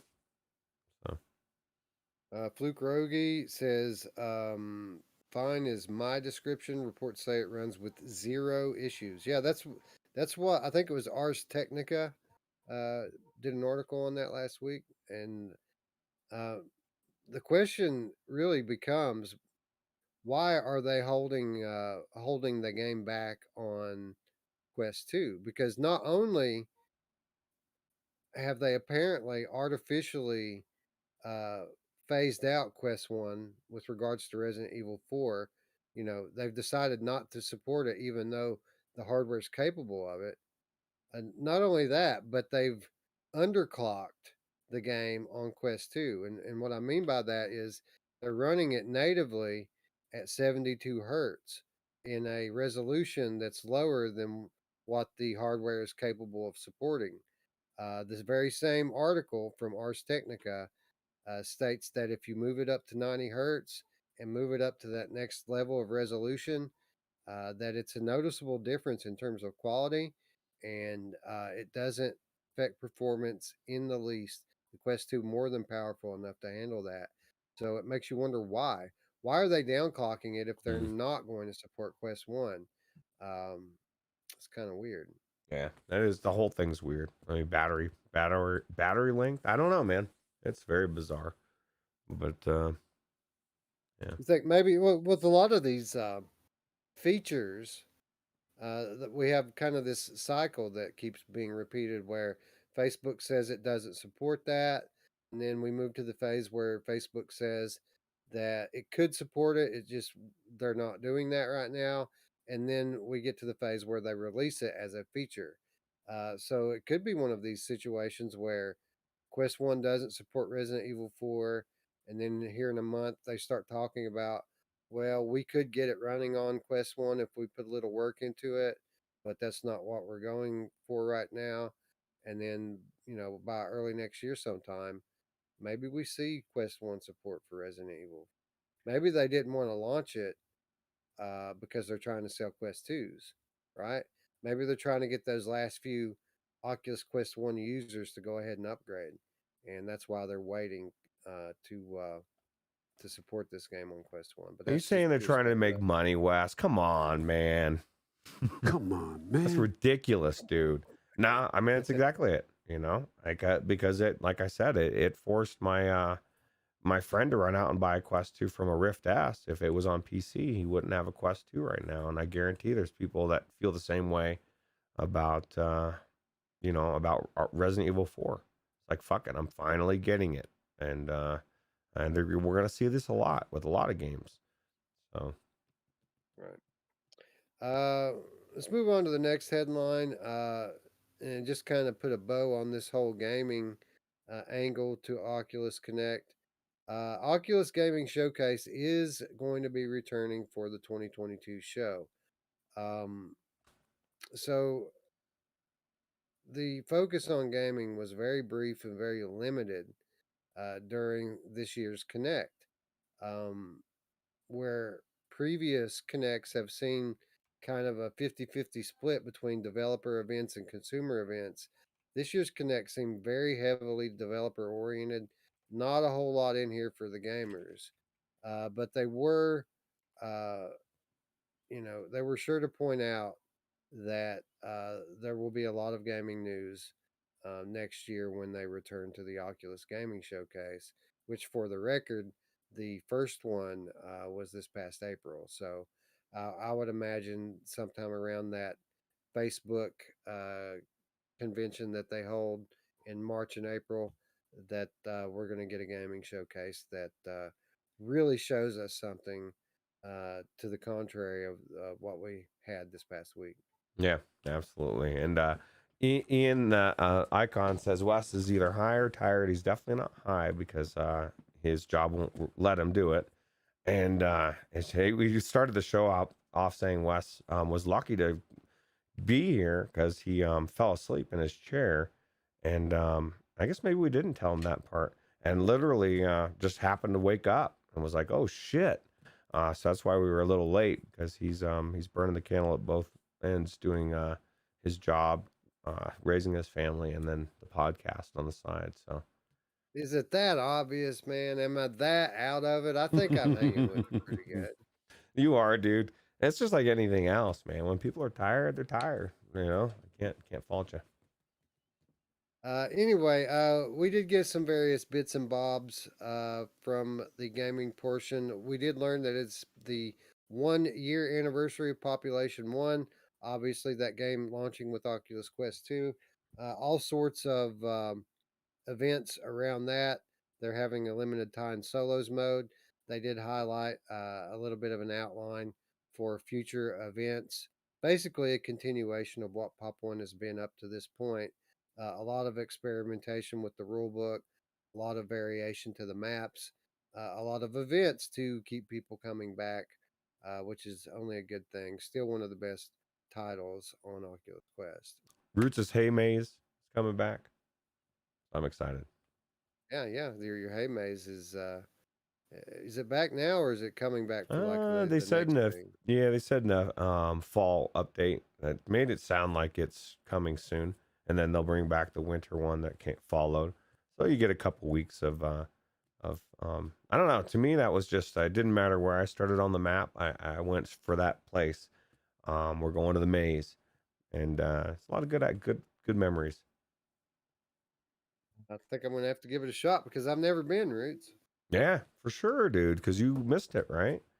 And if they bring Yeah. back the skin for the scarecrow, you can be a part of the maze. That was my thing. Is like I'm made of hay, and this is a maze of hay, so it was kind of like my stomping grounds. You're coming into my fucking house, bro. And we had a lot of fun. Absolutely. We also learned that The Walking Dead Saints and Sinners has now grossed over $50 Oh my million god. across all platforms, and Beat Saber over $100 million across all platforms. Roots, whoever said you can't make money in VR? Yeah. Yeah. With Linus, maybe? I don't know. Who said VR was dead? Let's go back in time. Oh, yeah. It was just clickbait, people always say. Although at the time, it really wasn't just clickbait. There really was people out there, or were people out there saying, VR is dead, bro. But yeah, it's kind of nice. It's kind of nice to see that. I would be interested to fast forward in time a year, or 2 years and see how much Resident Evil 4 makes, or Grand Theft Auto 3 make. You know what I mean? Like, we're just going to see these numbers grow. It's crazy. Yeah, yeah. And when you consider, Beat Saber's been out significantly longer than The Walking Dead Saints and Sinners. I think that's a very impressive number for them to make that kind of money on that type of story driven game. It just goes to show, um, quality sales. Mm, People are buying that game not because of its affiliation so much with The Walking Dead. Don't get me wrong, that helps. It's something recognizable for people to talk about and relate to. But people buy that game because it's good. mm. Like you could put any other title on that game and it would be just as good. Like it doesn't have any known Walking Dead characters in it or anything like that. It just has that title, and people buy into it because it's such a great game. And I think that they would have done nearly as well as they have done, even if it was not affiliated with Walking Dead at all. Yeah, yeah, which is ironic. You know, how much do you think Onslaught's made? Like 49 million, probably. No, I'm just kidding. Um, it's just funny because even Half Life Alex hasn't made probably close to that money, but it's also one of the reasons why that game won the award for overall game of the year. It's on every platform. You're going to make more money when it's accessible to everybody versus one niche of people. So, Yeah, well, Half Life has made a bank in its own right, and it's good well, Half Life in that. general, right? No, I But mean Alex. Half Life Alex has made some real dough. Um, oh, yeah, anyway, the point here is that it's not only good for us to see these big numbers. The cool thing is that the other studios see these big numbers. yeah, The rock stars out there, you know, the sucker punches out there, all these different studios who have been reluctant to throw their hat in the VR ring now see that it's not all for naught. If you make a good game, people will buy it, and there's enough of us now to where that can be quite profitable. right. And it's just growing. The number's growing. So they're going to look at the potential, of a year down the road versus, a year ago. Um, it wasn't as good. I mean, we didn't have, I mean, just in 1 year's time, look how far we've came, right? We did it, Wes. We did it! We did We it. did it! We did it, Wes. I can't believe it. Gaming science teacher joining us. What's up, GT or GST? Yeah, she just, Thanks for coming I'm, by. I'm assuming she just finished her stream of Resident Evil 4. I saw her doing that. If you haven't checked her YouTube channel, go check it out. Gaming science teacher. Saw you were live streaming it and couldn't come because we were about to go on. So that's cool.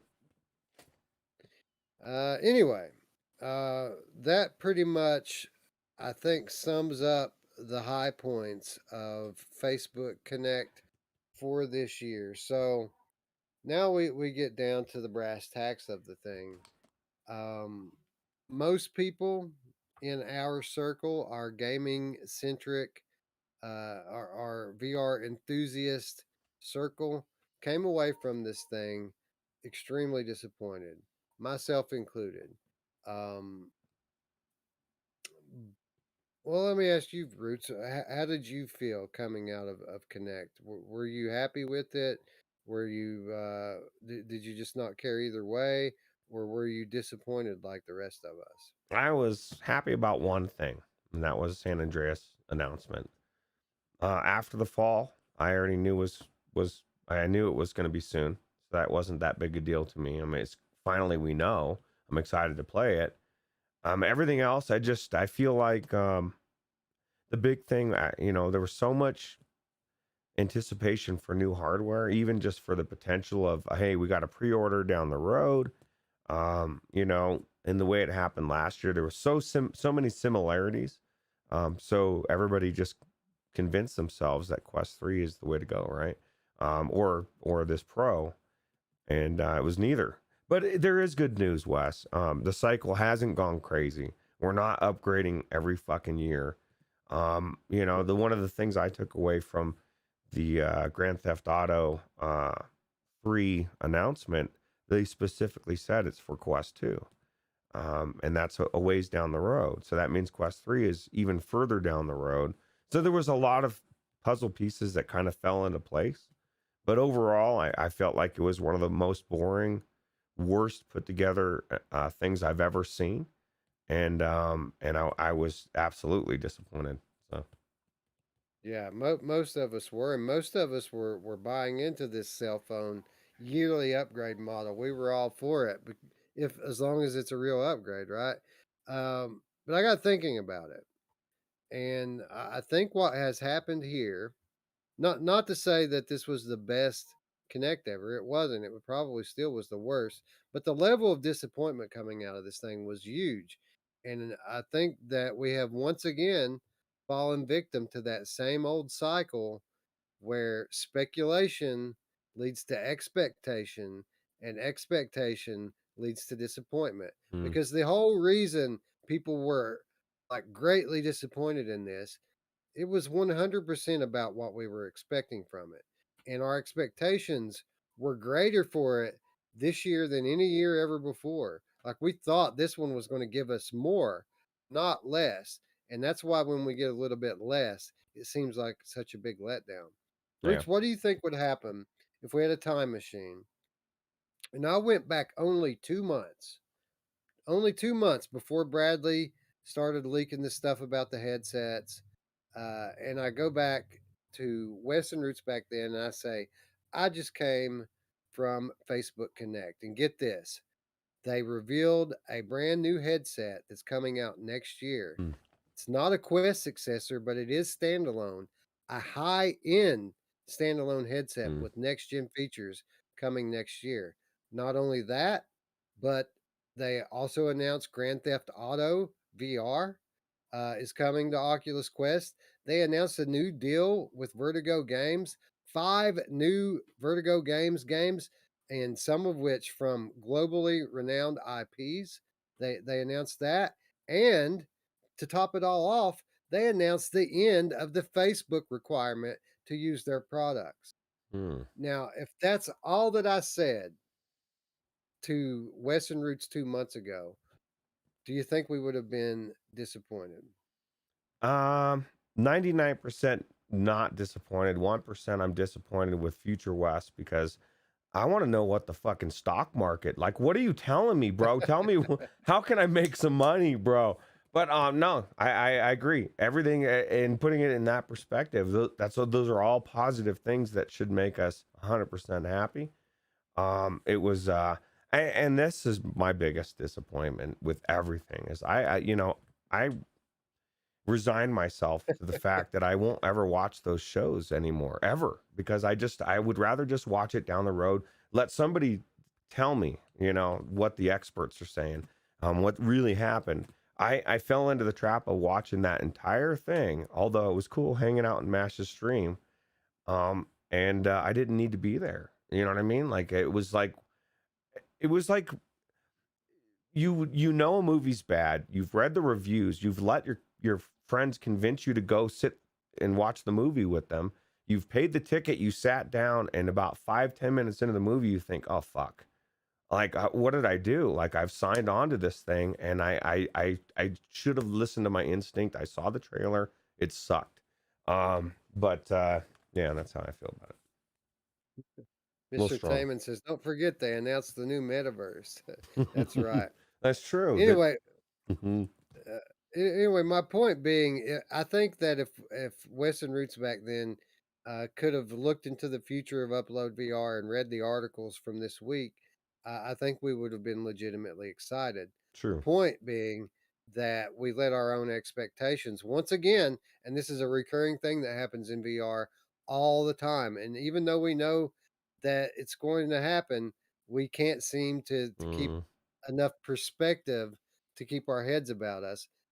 We keep hurting ourselves time and time again with these unrealistic expectations, and and I think that that's pretty obvious by some of the amazing things that did get announced, and we just can't appreciate it because nobody got to order a new headset like we all wanted to do. that's 2021. It's like, what can I be pissed about? Like, you just brought me a gourmet dinner, but you didn't bring me a fucking dinner mint. Fuck you. You know, like people get so pissed about everything. So there's no, it's not, there's not a, it's not a surprise. But yeah, it's just the nature of people in general. But yeah, I think we have more positive things. I guess that's what Wes is saying. Like, you know, we have more to look forward to. There was a lot of good things that came out of this horribly done show. That's what's happened. Right. That COVID killed all good shows, man. Have you noticed that? None of these shows, they just like they all forgot how to be entertaining, or I don't know. It's weird. Let's hope that the PlayStation experience returns in December and breaks the mold in a big way. Oh yeah. Well, it's definitely a March, man, for the PlayStation 5 VR. Hopefully, crossing fingers. Let's speculate now and get our expectations up. Anyway, from a 100% objective standpoint now, fully knowing what our expectations should have been coming into Facebook Connect this year, I do feel that there was one aspect of it that was very disappointing, although it shouldn't have been much of a surprise, and that was the lack of focus on gaming. Mm, Literally, Roots, they AR. spent 5 to 10 minutes of this whole thing was gaming related. The rest of it was social and AR and enterprise. Nothing to do with anything that we care about. Uh, it was a vast departure from any Oculus event ever before. Uh, like this was a huge decrease in the amount of gaming focused discussion during one of these events, and I found that to be greatly disappointing. Although not that surprising, we've always maintained since Facebook bought Oculus that the gaming has always been the carrot dangling on the end of the stick. It's the bait to get people in. They've always been uh, committed to building a social platform. And this year, they basically just showed their cards. They're not pretending anymore. They've got enough people into their ecosystem now, and the tech is far enough along. I think that they don't have to pretend like it's all about gaming anymore. Yeah. Not to say that gaming is not going to be a big part going forward. It is, but now it is just that. It's a part of the big picture. Yeah, they're just targeting a different audience, right? Different, you know, trying to bring more people into the fold. I have a really, and this is kind of a good question. And maybe Skiva's got the answer. Spry Guy wants to know what's in the box. Skiva says your soul. That was the coolest, craziest thing about the whole thing is they brought this big fucking box out, like they're gonna do an unveil, they're gonna show everybody, and they trolled us, bro. Like they literally just all of a sudden took the box away and never mentioned it again. And everybody's thinking, okay, what was that, right? What was in the box? Wes, what do you think it was? I think it was Zuck's leftover Chinese. A lot of people think it was a I don't know, man. What is it? It was what was the name of that hoverboard that Biff had in Back to the Future 2? Yeah, well, or could be Yeah. a surfboard, right? We did see him surfing on one of those things. Maybe that's what it was. Who knows what's in that box? But it was very bizarre because I really honestly thought at some point I was going to see what was in that thing, and it just didn't happen. It was like the itch that never got scratched. Now, So. Paradise Decay in the chat says it was my mom. And, you Uh, know, I got to ask why Paradise Decay is always talking about my mom. It's not my mom. So, like, when I talk about these jokes, I talk about my mom. But when Roots is talking about these jokes, he's talking about his mom. And when, anybody else talks about these jokes, it's their mom. But for some reason, PD keeps talking about specifically my mom, and I'm offended, bro. Don't talk about my mom like that. what the hell, Come bro? on. What's your problem, dude? I saw GT say that one time. Somebody said something, and he was like, "Dude, don't talk about my mom like that." And I'm like, "Dude, it's My mom. it's collective. Actually, if you My want to be mom. honest, it's his mom. It's what's his name in Right. the show? Muscle Man. Muscle It's Man's Muscle mom. Man. We're talking about Muscle Man's mom, and she is dirty, bro. Yeah, you should watch the episode. There's an episode called My Mom. It's where they actually confront him about telling the your mom jokes wrong. Oh wow. And they give him an example, and he's like, dude, why are you talking about my mom? Like, and the whole episode's about him getting revenge for them talking about his mom. It makes him so angry. That's funny. Classic. Anyway, um, let's move on from Connect. I think we've pretty thoroughly beat that horse to death. Everybody universally disappointed in it, but a lot of good stuff came out of it. It was just another exercise in speculation, expectation, and disappointment. We will try to take lessons from it, but we'll be right back here next year playing this same tune again, probably. So we look forward to that. Yeah, absolutely. Skiva says, "What show?" It's the regular show. Regular show is the name of the show, and it's on HBO Max, I think. Maybe. Yeah, we watch it on one of those platforms still all the time. Yeah, It's amazing, amazing show. It's yeah, hilarious. it is funny. Anyway, let's talk a little bit about Pimax. Pimax reveals a feature-packed 12K QLED headset for $2,400, available Q4 22. Roots, this headset is the literal boundary of the technology as it stands today. And I guess I should say this hypothetical headset, because this is a headset that's supposedly coming at the end of next year. Roots, do you think for a second that they're going to deliver everything that they've promised here Q4 next year?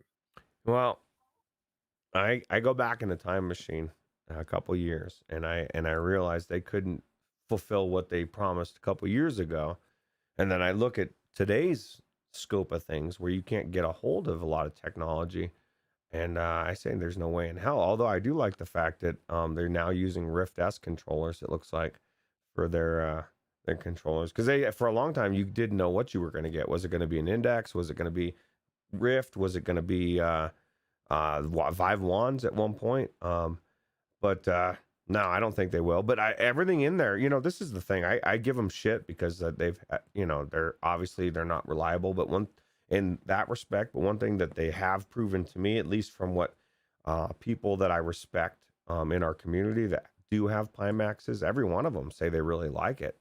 The ones that they have are good. It's just I want my stuff. I want it yesterday. I don't want it next fourth quarter of 2022. Maybe. I wanted it, today. I want to go to Best Buy and pick it up. Just we're not in that world anymore. So Pimax has developed a reputation over the years as a company that will promise you the moon, and will eventually be able to deliver it, but never near the time frame that they promise it. And what surprises me is going into this event, people know this. People know what Pimax does, right? But Pimax this time around promised so much that people have forgotten all about who Pimax is. And everybody's on board. People who are typically level headed people, skeptical even, are ready to throw down over $2,000 promise from Pimax. I've Mm. never seen anything like it, Roots. Like, um, And for what it's worth, I think that it's stuff like this.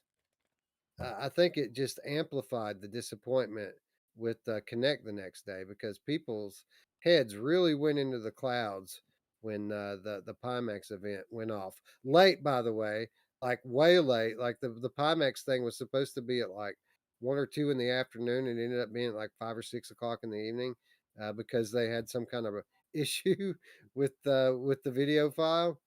But I'm just amazed, Roots, at how many people are excited just at the side of this spec sheet. Yeah. Well, it's got a picture and everything. What's kind of crazy is a gaming science teacher says VR 3.0 with the rolling the eyes, and I agree. Like, what happened to 2.0? We haven't even reached 2.0 yet. We're kind of like in the middle of 1.5, somewhere in there, right? And we're definitely, this is not 3.0. And I don't know, man. A lot of people I know, Spry Guys even had one. And he said there's absolutely no way in hell this thing's coming out on time. Um, so I mean, the specs are amazing, but again, we're living in 2021, and what I'm reading in the news is that getting technology to build stuff is a little bit more difficult now than it was even 6 months ago. So I don't know how they could even fathom to put this thing out on time. But hopefully, maybe. I mean, I guess the one thing that they do have going for them is most of the rare earth minerals are owned by China, so they probably have access to things that we other companies may not. I mean, and that's a reality. So 12K resolution overall at 6K per eye, 200 hertz refresh rate with a 200-degree field of view wow. horizontally. The lenses are a what they call a bionic lens system that combines both Fresnel lenses with the aspheric lens to provide what they consider or describe as uh, unprecedented clarity. This headset also functions as a standalone headset, uh, which Pimax refers to as its Omni All in One. And this is thanks to its Snapdragon XR2, which is the same chip Oculus Quest 2 runs on. Running in standalone mode, the headset will output at either 8K or 5K with a maximum refresh rate of 120 hertz and a field of view of 150 degrees. But that's not all, folks. It has full inside out tracking due to 4 front facing cameras. Um, this will give the headset a 6 DOF. It will track the controllers through 6 degrees of freedom, similar to Oculus Quest. Um, there is eye tracking, which is the next gen Tobii eye tracking, and motorized automatic IPD adjustment.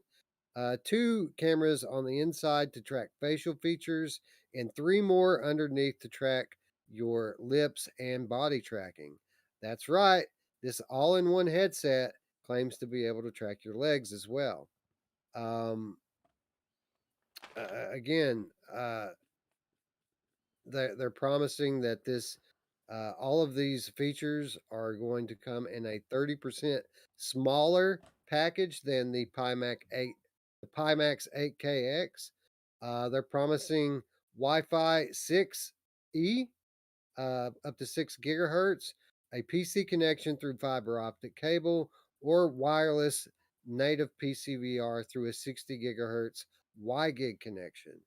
Um, Roots, all this stuff in a smaller package. They're also offering optional uh, 5G cover, which allows you to take this thing on the go. And they even showed off a little like console like pack that you Hmm. can take with you so that you can play native PC on the go. Hmm. Um, Again, has a 6,000 milliamp hour hot swappable battery, Roots. Oh You can wow. swap batteries in it. Literally everything that the state of the art has to offer right now. Um, they promised it. It sounds like a beautiful headset, man. Oh, I can't believe it. I can't believe that they're going to deliver this at the end of next year. If they do, this will indeed be cutting edge. hmm. But my worry is, and I'd bet money on it, this is not coming next year. This will come at least a year late, maybe longer. And by the time we actually get this, this is not going to be so cutting edge anymore. Yeah, absolutely. Mash has a good point. Or says they are long on promise and short on delivery, 100%. And Mepper, this is perfect. Says 4 years ago, Pimax promised a wireless module for the 8K models. Last week, they finally admitted that it was not possible, that they needed this new line to be able to support it. Okay, great. You know, the naive rube, the person that gets conned, that's like, oh wow, I just gave money to the prince. If they lied to you before, why would they not? I mean, how do you know what they're saying now is not a lie? You know, and I'm not paying. Just I want the truth. I just want what's going to happen. Don't tell me one thing and then give me something else down the road, especially if it may not be cutting edge at that point. Especially if they are they taking pre-orders on this thing, Wes? I mean, that's another thing. Yeah, but you can bet your ass that they're going to. Yeah, and so then now you got all this money just put out there. I mean, that's great if people want to trust it. I don't. I don't because of their history. Same reason why when I researched VR and I went with Oculus CV1, because at the time the two big headsets was HTC and Oculus. Oculus had a very good customer service, reputation, and HTC at that time, which I think is still the same, had a horrible one. So I went with the good reputation. And Pimax, as good as some of their headsets may be, and as amazing as this look, does not have a good reputation when it comes to getting their products out on time. So Yeah, man, and I found it amazing. I think the news here is the reaction to this because it was overwhelmingly positive. Like people bought it hook, line, and sinker. Man, they allowed themselves to believe for a half a second that something like this was possible from a company like Pimax, and people who typically go in pretty hard on Pimax, ready to throw down literally thousands of dollars by the end of that presentation. So good on them. Pimax certainly knows how to put on a good presentation and promised a lot of very good things. Uh, for what it's worth, I so hope I'm wrong. I so hope that this is a real thing that they're actually able to pull off. I mean, you'd never need another headset for fucking ever if you had this thing. It's standalone, any number of ways you can connect it to a PC. 200 friggin' degrees field of view routes with these super high resolution displays, dual lenses in the thing. I mean, it just goes on and on and on and on and on. Uh, I don't buy it, man. I just don't buy it. well, and then one other thing is, I think it's interesting. They say standalone. They don't say wireless because there's a difference, right? When you hear standalone, you think, okay, it's going to play wireless VR games like, or not wireless, but Quest games, right? Or maybe Pimax is going to have a store and they're going to have their own VR games. I don't know. But it kind of Yeah. implies that you're going to have access to these mobile games. You won't. You don't have access to Oculus Store. So what is standalone outside of wireless VR? Now, I guess with the module, the console thing you were talking about, that's still not even that was a Valve first put out concept that with the Steam Deck that first everybody's now talking about it, and I guarantee Pimax is like, oh yeah, that's a good idea. Let's add that to our list, dude. We're gonna go to 2800 now. Like at some point, I just tell me what I guarantee the vision for this headset a month ago is completely different than it is today. And as a consumer, That's why that's why they said they were having rendering problems with the presentation because they were rendering out a whole new presentation with new specs, right? Yeah, I don't know, man. I'm like you. I'm hopeful. I'm like Mepper. I do agree. I think at some point they will get this headset going. But at that point, will it be the headset you paid for? It may not be. And I kind of disagree with you, Mepper.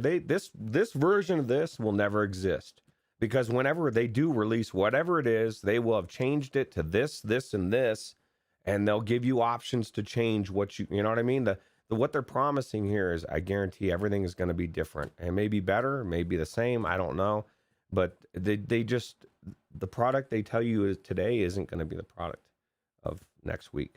That's crazy. Right. So a few things before we move on. One, if they deliver this headset as described, 100% worth the price tag, worth every penny of what they're asking for it. Like I would pay $2,400 for a headset like that happily. Two, it is going to be standalone. Now I don't know how big their store is going to be, but they did announce 2 games for it already. Ragnarok, and I think maybe Squingle was the other one. So they do intend to run like a Pimax standalone store in the thing. Now, the one thing that really, really intrigued me, and just red flags shooting out everywhere when I heard it, and shout out to Mr. Taman in the chat for reminding me of this. They didn't just announce this headset; they also announced the Pimax, I think, buyback program or something like that. They called for. They have a trade-in program. Get this, Roots. Anybody that's ever bought one of their previous versions of Pimax headset. So all those people out there right now that actually own Pimax, they are promising these people that if they trade in their headsets, that they will receive 100% credit that they paid for that headset toward the new one. So if you paid the $1,400 or whatever for AKX, you can turn that in next year and get your full $1,400 toward the new one. That is the stupidest shit I've ever heard. Like, why would you subsidize people like that? They're going to bankrupt themselves in 5 minutes doing shit like that. Like, I cannot believe that anybody would think that that's a good idea from a business perspective. It's great for the consumer. Don't get me wrong. If they honor that, jump in, you know, feet first, go for it, man.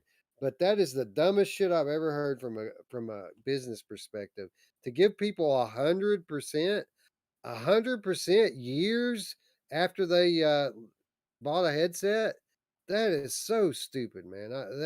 That's when my red flags, my radar just went off. Like, this is not going to happen. This is just not sustainable. I just bought it. I mean, they can't just do got that, me. right? They just got me, man. I don't even have a Pimax, but now I want it. I know that's not sustainable, but I mean, it's a red flag, like you said, man. It's like if they're telling you everything that you want to hear, like, man, dude, and we're gonna fucking give you $1,000 to take this headset, and you're like, oh hell yeah, dude, I'm signing up. But you just got to give us $5,000 to begin with. At some point you have to listen and to what you're saying or they're saying and say, okay, that doesn't sound feasible. How do they deliver? And the world is the world. Companies start, do a bunch of stuff, and then disappear all the time. And I'm not saying that's what Pimax is going to do, but at some point, if it sounds too good to be true, and I think that's the lesson some people just never were told their life. My parents drummed that in my head.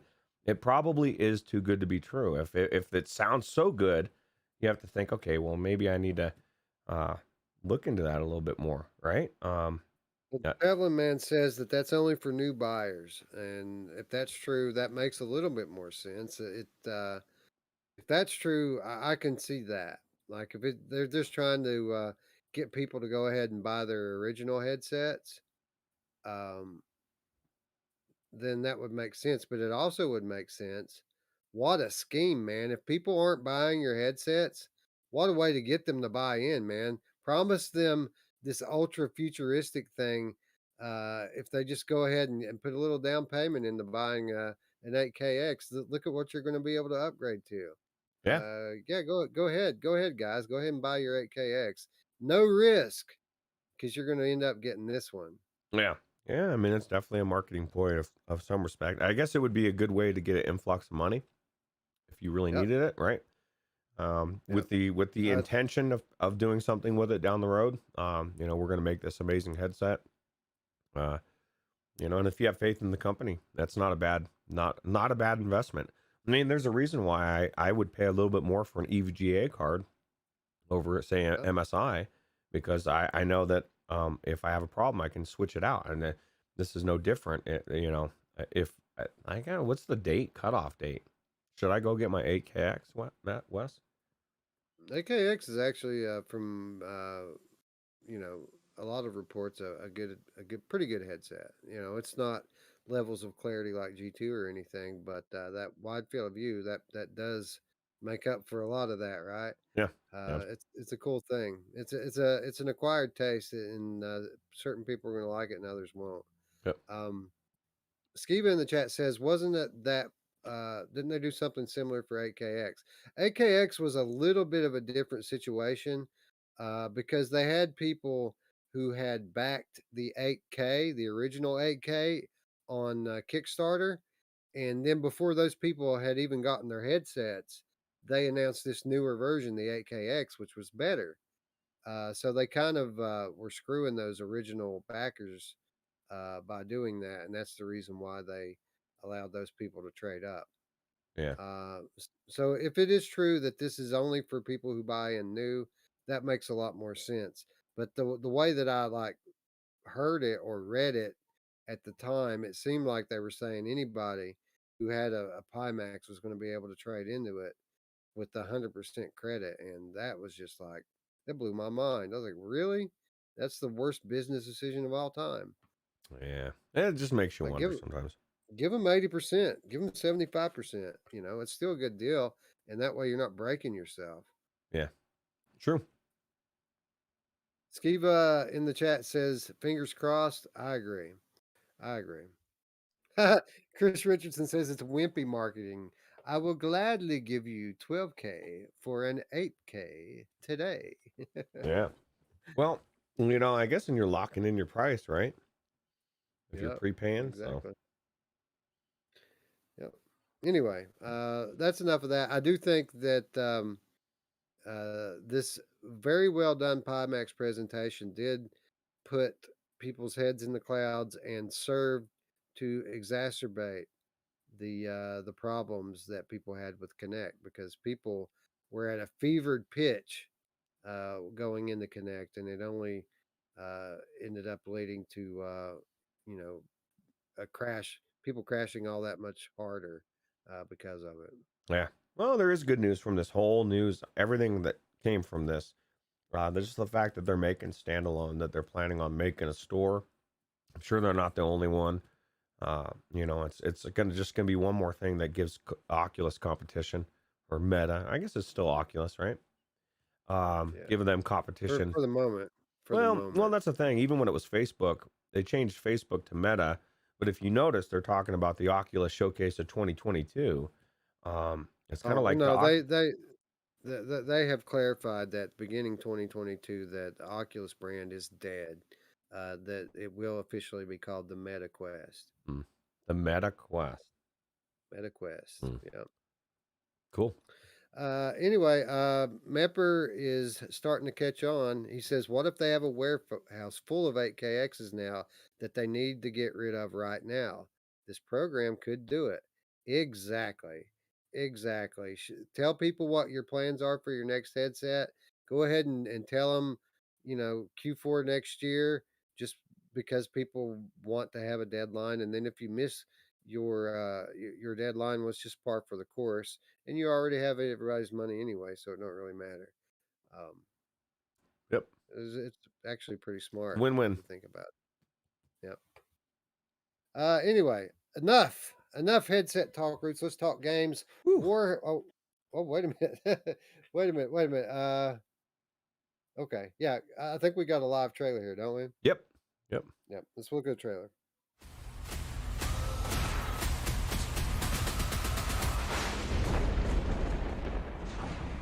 Welcome back, Lord Arcanum Caster Storm's Crier.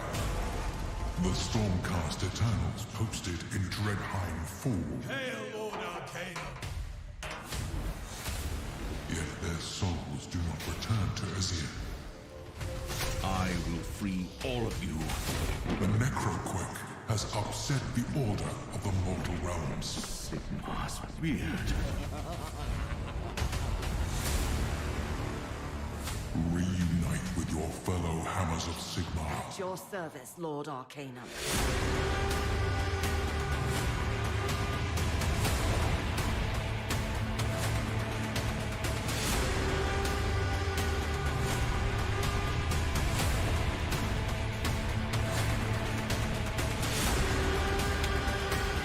Seek the lost souls of the anvils of the Heldenhammer. Bring order and deliver justice. In the name of Sigmar!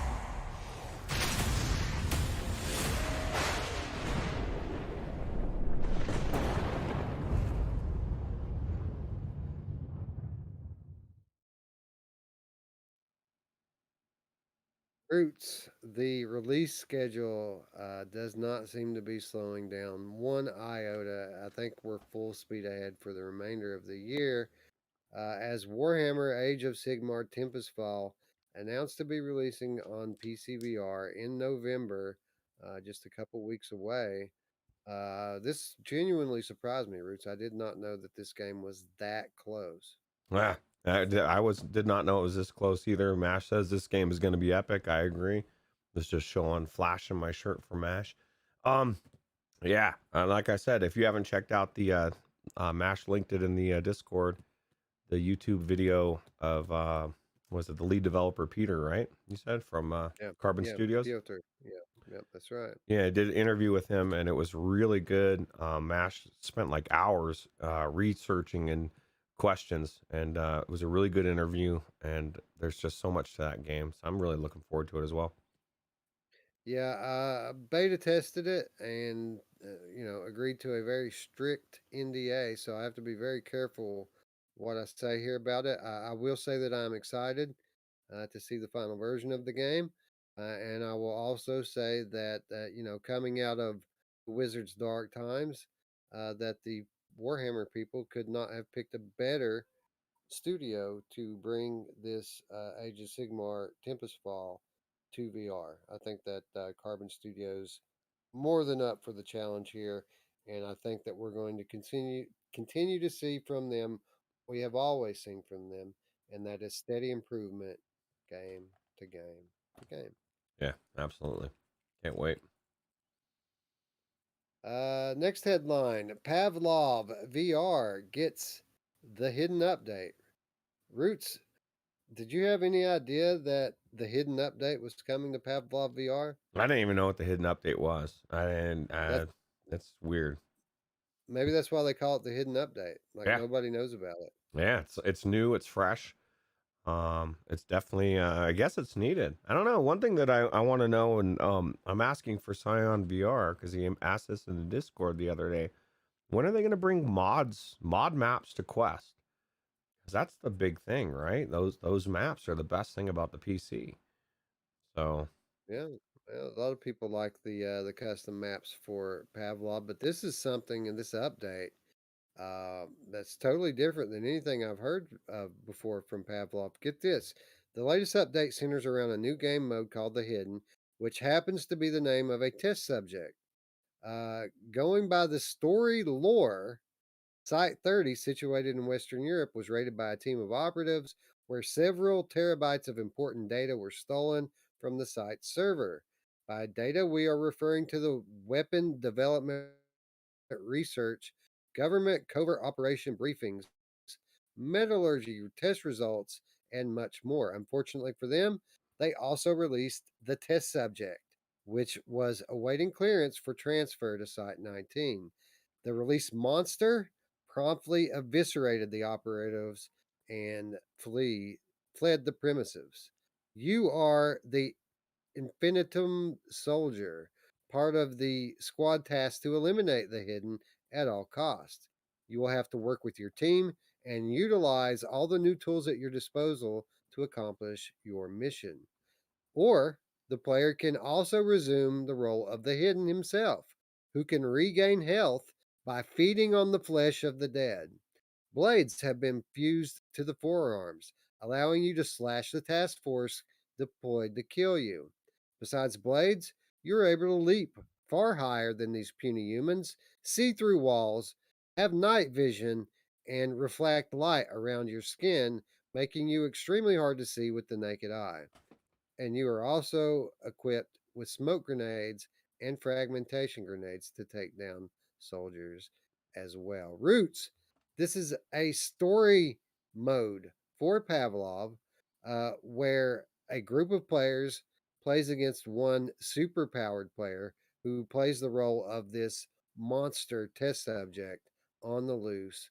I absolutely love the idea of this. I think that this is exactly the type of shit Pavlov needs and is the type of stuff that's going to get a gamer like me into what has always been a pretty straightforward multiplayer shooter up to this point. Yeah, that definitely sounds really intriguing, right? You're gonna be the Sounds like hidden Wes? it don't sound like Pavlov, does it? No. John Davis says it sounds similar to a Predator scenario. I agree. Definitely sounds Exactly. cool.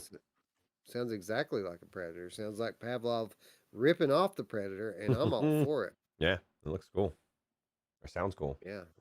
So Pavlov hidden update. I think it's live right now. Actually, let's see here.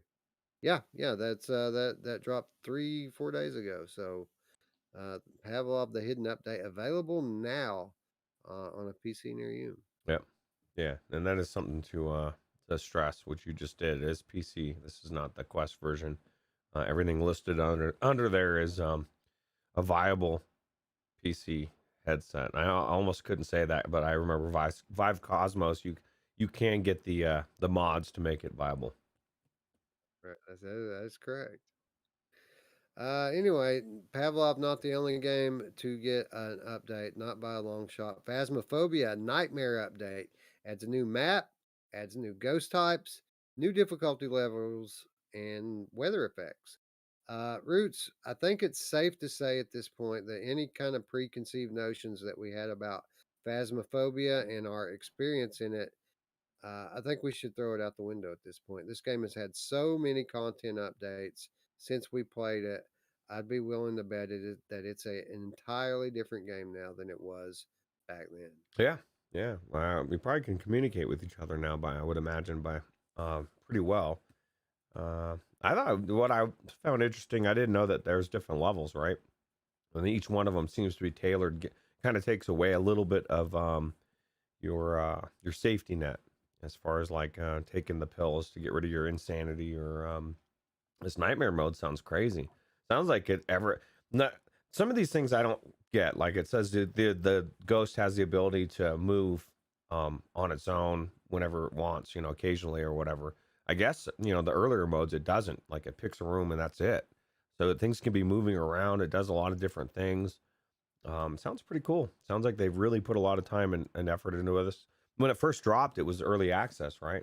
Probably still is considered early access, but it's definitely come a long way since we played it for sure.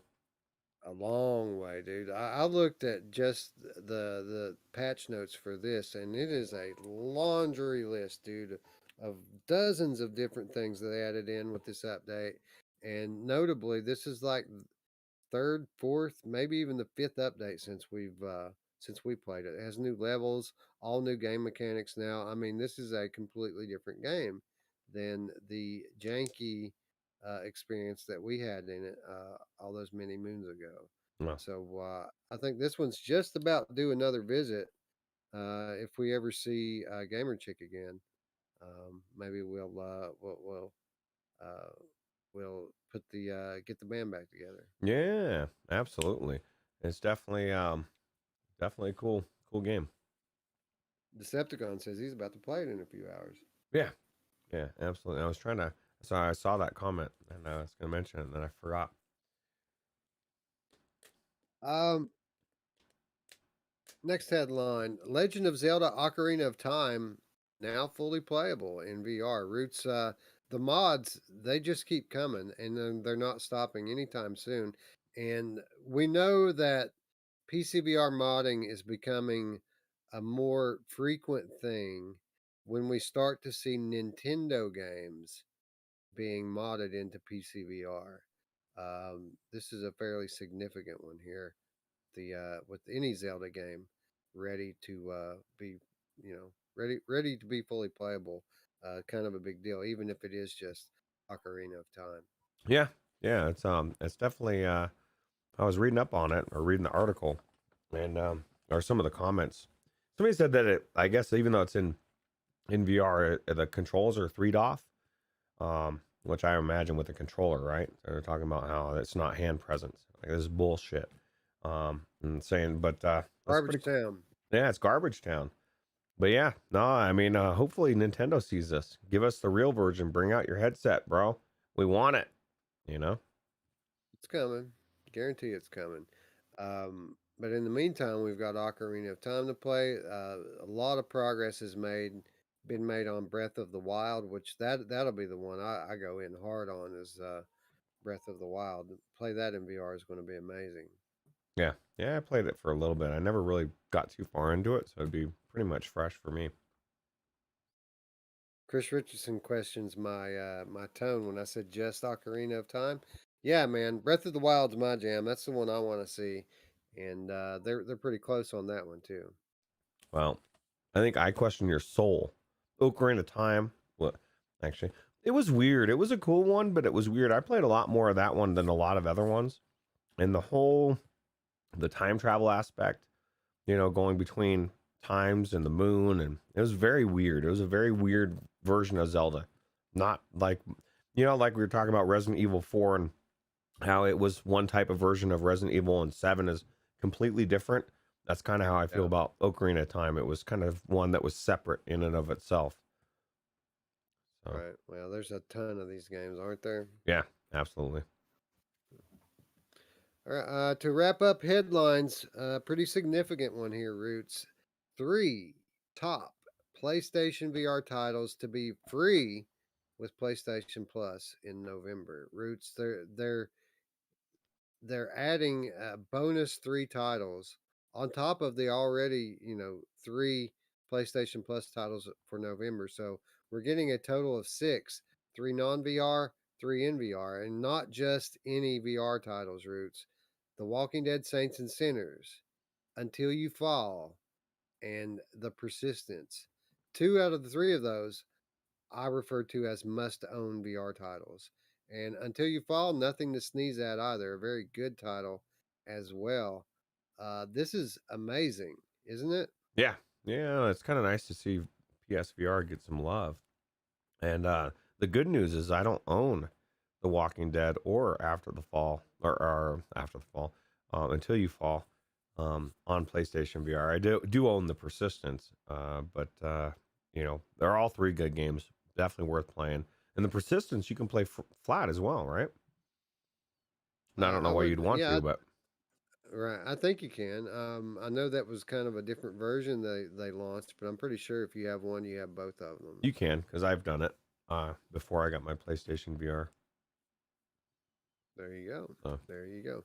So yeah, happy Oh. times for PSVR gamers, celebrating the 5th anniversary of the PlayStation VR platform, and doing so in style with amazing free games. Skiva's clearing something up. He says, "Are you talking about Majora's Mask?" I think I'm getting them mixed up, like kind of intertwining both of them. Majora's Mask was the moon and the whole weirdness of that one. So, but Ocarina of Time, I think obviously you blew that thing and the flute, and you went to, I don't know, man. It was a long time ago. Skiva says The Walking Dead: Saints and Sinners is one of the best VR games across all platforms all time. I agree. I call it the best game. I don't call it my favorite VR game. I call it the best VR game We get because I believe it is. we get a lot of shit for our 2021 call on that, right? Which is so controversial that Half-Life Alyx didn't win the overall game of the year. And it's just weird to me, man. Won the PC VR game of the Yeah. year. Yeah, it was the best PC VR game of the year, absolutely, hands down. Just not wasn't on every platform. Right, right. Saints and Sinners was a close runner up on PCVR and was the winner of every other platform, and therefore our overall game of the year last year. Yep. And we're still defending it a year later. Wolveraza says, yeah, exactly. Wolveraza says he has that flute from Ocarina of Time sitting right next to him. How crazy is that? You know who else loves to play the flute, Wes? My mom! Oh, yeah, she does. Indeed, she does. That's what I Oh, hear. actually, Mash just said the same thing. I didn't see that, Mash. Right. All Great minds over it. think. All over it. Anyway, that's going to wrap up headlines for this week. An epic headlines for this week. Bring us into our featured stories, and I'm really digging this first one, dude. Like totally unexpected and totally amazing. In Death Unchained, the top VR archery game on Oculus Quest, and in my opinion, the top VR archery game. Period. Will get a major free DLC upgrade on November 3rd, 2021. The free update will include an entirely new fourth world with two unique zones to explore, a new type of collectible item system, and a backstory written by internationally best-selling author Peter V. Brett. Players are set to get a lot of new content as the world comes with 4 new types of enemies, 3 new special arrows that serve as both the game's weapons and spells, 1 new pickup item, 14 additional achievements, and much more. Players will now find amulets, which is a new type of item with which players can unlock and adjust their risk to reward ratio. You will also find backstory shards, which are pieces of the game's lore that players can find and collect. The game's developer Superbright says that the new content has been built from the ground up to further advance the game's acclaimed visuals. The new world is very atmospheric with state of the art Oculus Quest graphics, new visual effects, as well as new 3D models and shaders. What was already one of the best looking games on Quest gets even better with improvements to real time lighting, volumetric fog, and realistic reflections. To cap off the long list of improvements, advancements to the game's procedural generation system have been made as well. The Desolation update will drop on Wednesday, November the 3rd for 100% free to anyone who owns this game on the Oculus Quest. Roots, this game was already a must own on Oculus Quest. It was a no brainer at $30. Uh, and again, I said it before, I'll say it again. The best VR archery, period, regardless of platform. Uh, this was an amazing game, and they've added so much from out of nowhere. Like I had no idea this was coming, and I mean, there's enough content here for 3 updates. I mean, how? I mean, we've said it many times on this channel before. How awesome are these guys at Super Bright? Like they took this game as a fairly stagnant PCVR PSVR game and turned it into this amazing game on what by all accounts is the least capable hardware of all the platforms. It's just amazing what they've done with this game. Yeah, absolutely. And Gaming Science Teacher sums it up. Gotta love free DLC for a game that was already amazing. And you could have blown me away with just the news on how they're overhauling the way everything's gonna look. It's not just okay, we're making this new world, this amazing world. We're even though the game was already amazing, we're gonna make it look even better. I just bought this game for my dad. What a perfect timing for that as well. And the most exciting news to this, Wes, is I heard a lot of focus on story and backstory and just filling in blanks. It's one of the biggest things that we said. And maybe it may not be this overhaul, big huge thing that has a huge story campaign, but this is a roguelike shooter, right? And it doesn't need to have any of it. And the fact that you can find these cool things, and especially for someone like Wes, is always searching. Now you've got one more thing to search for. On top of that, these cool amulets. I mean, I don't know, man. I just think everything about that Wolveraza's got it nailed. Maybe not better than everything, because I think San Andreas is huge. But he said everything in that you just named is bigger than and better than the whole Oculus Quest or Oculus event. Because this is really good. The original developer of In Death was Soulfar Studios, if I remember correctly. How do you think they feel about this when they see Super Bright take their concept and just do it so much better than they ever could have thought to do it? Like, I mean, this is unprecedented here. The way that they're adding not only new levels, they're adding new enemies, new weapons. They're adding in lore. They're taking what was already one of the best looking quest games and making it look even better with real time lighting and shadows. I mean, I'm just blown away by this. It's like Pimax did their patch notes for them and just literally took every category to the max here. So excited to get back into this game, and man, I wish it was up for Game of the Year again this year because this is incredible support for again a game that didn't need it. Like this game was already an easy recommend, has a reputation that precedes it. They're just showing off now. Yeah, yeah. Well, I'm glad. I like their showing off. I mean, it's definitely. Think about this, Wes. Can you imagine you're sitting there right now, and your favorite game is In Death, not In Death Unchained, In Death. You've got PCVR. You don't have Quest 2. You don't have a Quest. You don't have a mobile. And the game that you love is, like you said, like you nailed it. The better version of it is on the mobile, right? The more wealth. And I'm not saying that the original people couldn't do some amazing stuff. They just obviously made their game and moved on.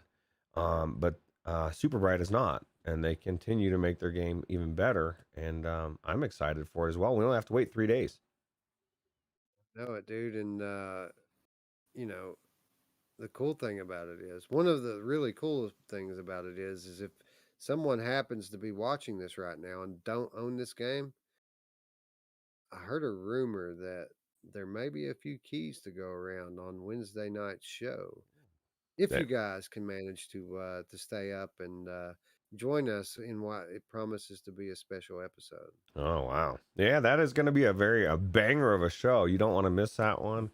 You got to be there live for that one, for sure. Should be. You should be. It's a special moment for us. So hopefully all of you friends will be able to show up and help us celebrate our move out of early access and into full release. Yeah, and blow Roots' mind on Wednesday. Somebody out there, and I'll have to make sure this gets up quick enough to where they can respond. I want to see somebody in the chat say, "Hey, dude, I heard you on the show last week on the audio version, so I'm here for the live version for the first time." That's what I want to hear. Absolutely. That'd be great. Yeah. Delirium Juice says, I feel sorry for anyone playing In Death on Steam or PSVR, but owns a Quest. Yeah, man. Well, I mean, it says it all. There's two levels on those versions. There's four, or there's going to be four on the Quest version. That's kind of wraps it all up, right? There's twice as much game here. Not to mention that this game is much more fleshed out than that other version. No, the other one was more like you had Boneworks, or I guess a better example, sword and blade and sorcery, right? PC versus Quest. One's got dungeons, and one is just a tech demo. And Death on PC is an amazing tech demo. And I guess it's not a tech demo; it's just a different type of game, right? It just doesn't have the dungeons. It does have the dungeons. the PC's getting dungeons too. Oh, is it? Has it got it now, or is it coming? Pretty sure it has it now. Oh, Yeah. wow. Yeah, just got it. Update 10. We were just reported on it actually last week or the week before. Oh, wow. That's crazy. Yeah. I need to go and check that one out. Yep. That's got the shard throwing. Yeah, yeah. Well, that is the thing, right? People still say they like the PC version because of the way the shard works in it a little differently than this game. That's my only thing I miss. Yeah. Anyway, amazing update from Super Bright. Big thank you to them, by the way, for their continued support of our channel, and thanks for the keys to give away. Can't wait to check out this update, Roots. I can't wait to get back in the game in general. Just to it's been a while since I played this one, so it's nice to have a reason to kind of push me in that direction. Yeah, absolutely. Anyway, Desolation update drops on Wednesday again for anyone who owns the game on Quest.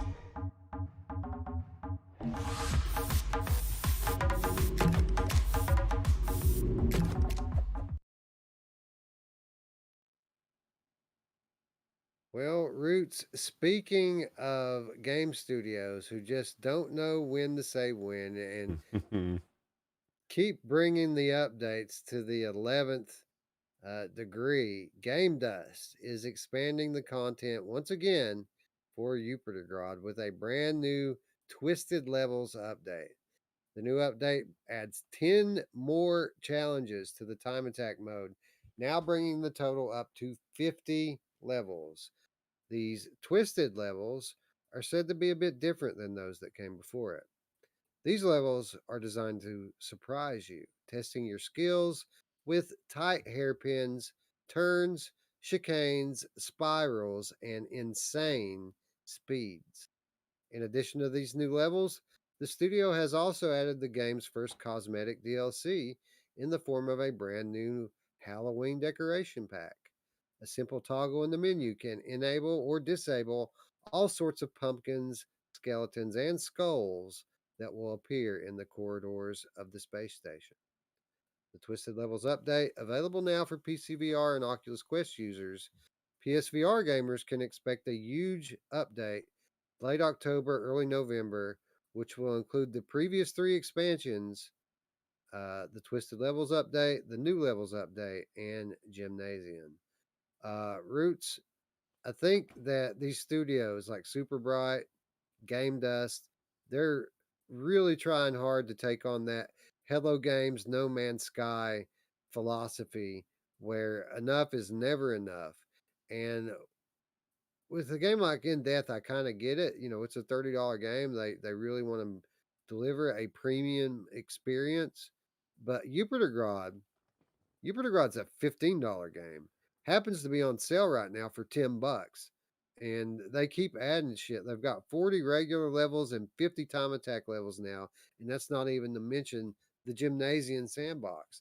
Like, this is a crazy amount of game for not much money at all. That is crazy, right? I'll tell you what. There's a reason why I bought my dad In Death and Yupitergrad, because both games are amazing. They're no, this is one of the things my boss always says, and I agree. And I kind of do my work this way. You kind of make doing business with that company a no brainer, right? You go above and beyond, make it to the point where there's just no question that you're going to do business with them. Well, that's how I feel about both of these studios. Not only have I bought the games for myself, or if like in the Yupitergrad, I didn't buy it. I bought it for somebody else because it's so good, and I want the developers to be successful because I really enjoy their game, right? So they've made their games no brainers. This game for sure. Yeah, the movement in this game is so cool. That's the only reason they can get away with putting out levels like this. I mean, these levels, obviously, from the footage here, are just an exercise in insanity. And if the controls weren't spot on perfect, then you wouldn't even be able to navigate something like this. Yeah, yeah, absolutely. I forgot it was Halloween. Ski was saying in the thing he's gone. I'm going to take my daughter trick or treating. I'm like, fuck, man. Yeah, you know what I mean. This whole time I got Halloween behind me. It's crazy. But anyway, yeah, I agree. Yeah, yeah. Have fun, Skiva. Thanks for stopping by, friend. We really appreciate it. Yeah, yeah. This is I, Wolveraza asked. oh, go Uh, Wolveraza asked, "Did I just say chicane?" I did, in fact. ahead. And for the record, this is word for word, or that part anyway, word for word from the press release. So their words, not mine. Chicane, 100%. I'll tell you what, man. I saw this trailer and I was like, "Oh my god, this looks so cool." My favorite thing about this game is the fast-paced. I'm a platformer at heart.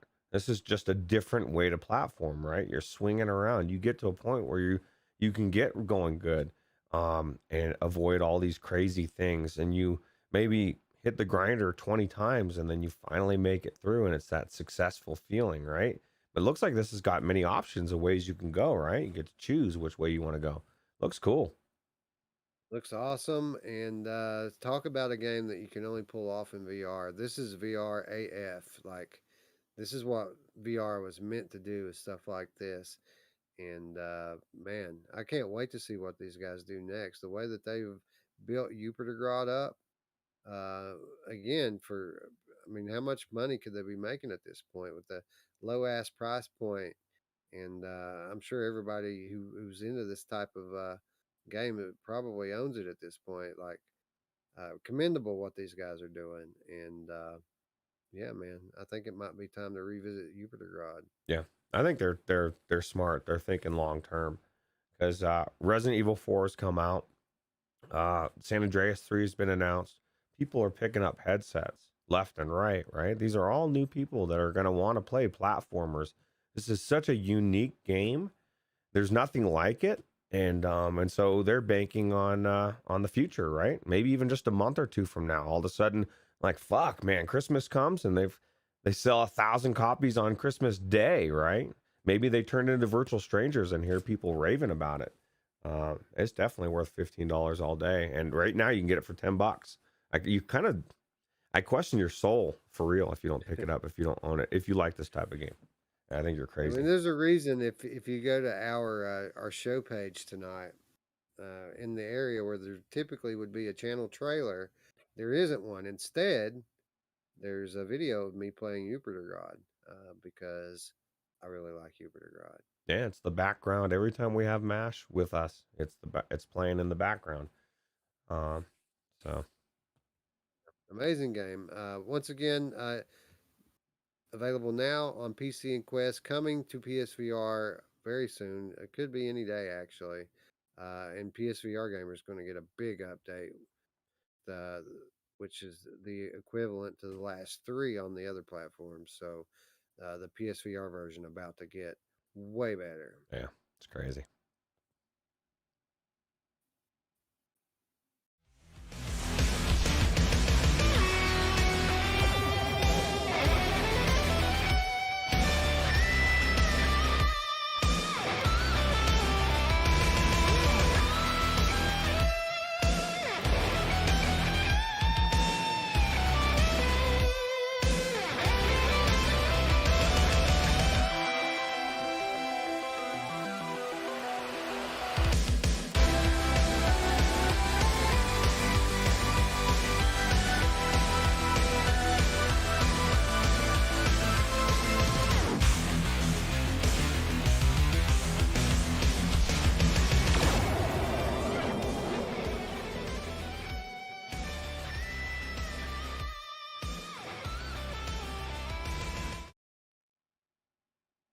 All right, so all of you people that were in the chat giving me shit while ago for asking Beat Saber, what are you doing?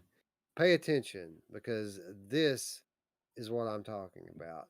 The latest update to fan favorite rhythm game Synth Riders has just gone live as of a couple of days ago. Only this time, we're getting a bit more than just a few new tracks and a new experience.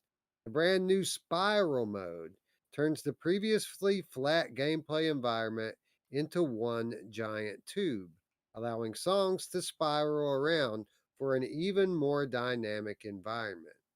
Invoking fond memories of earlier VR favorites like Radial G and Polybius, the cylindrical stage will require players to lean their whole body as they weave in and out of the various obstacles. The mode will task players with unlocking 3 intensity levels, each with more powerful turns and challenges to match. Developer Cluj Interactive isn't consigning Spiral mode to a small section of synth riders either.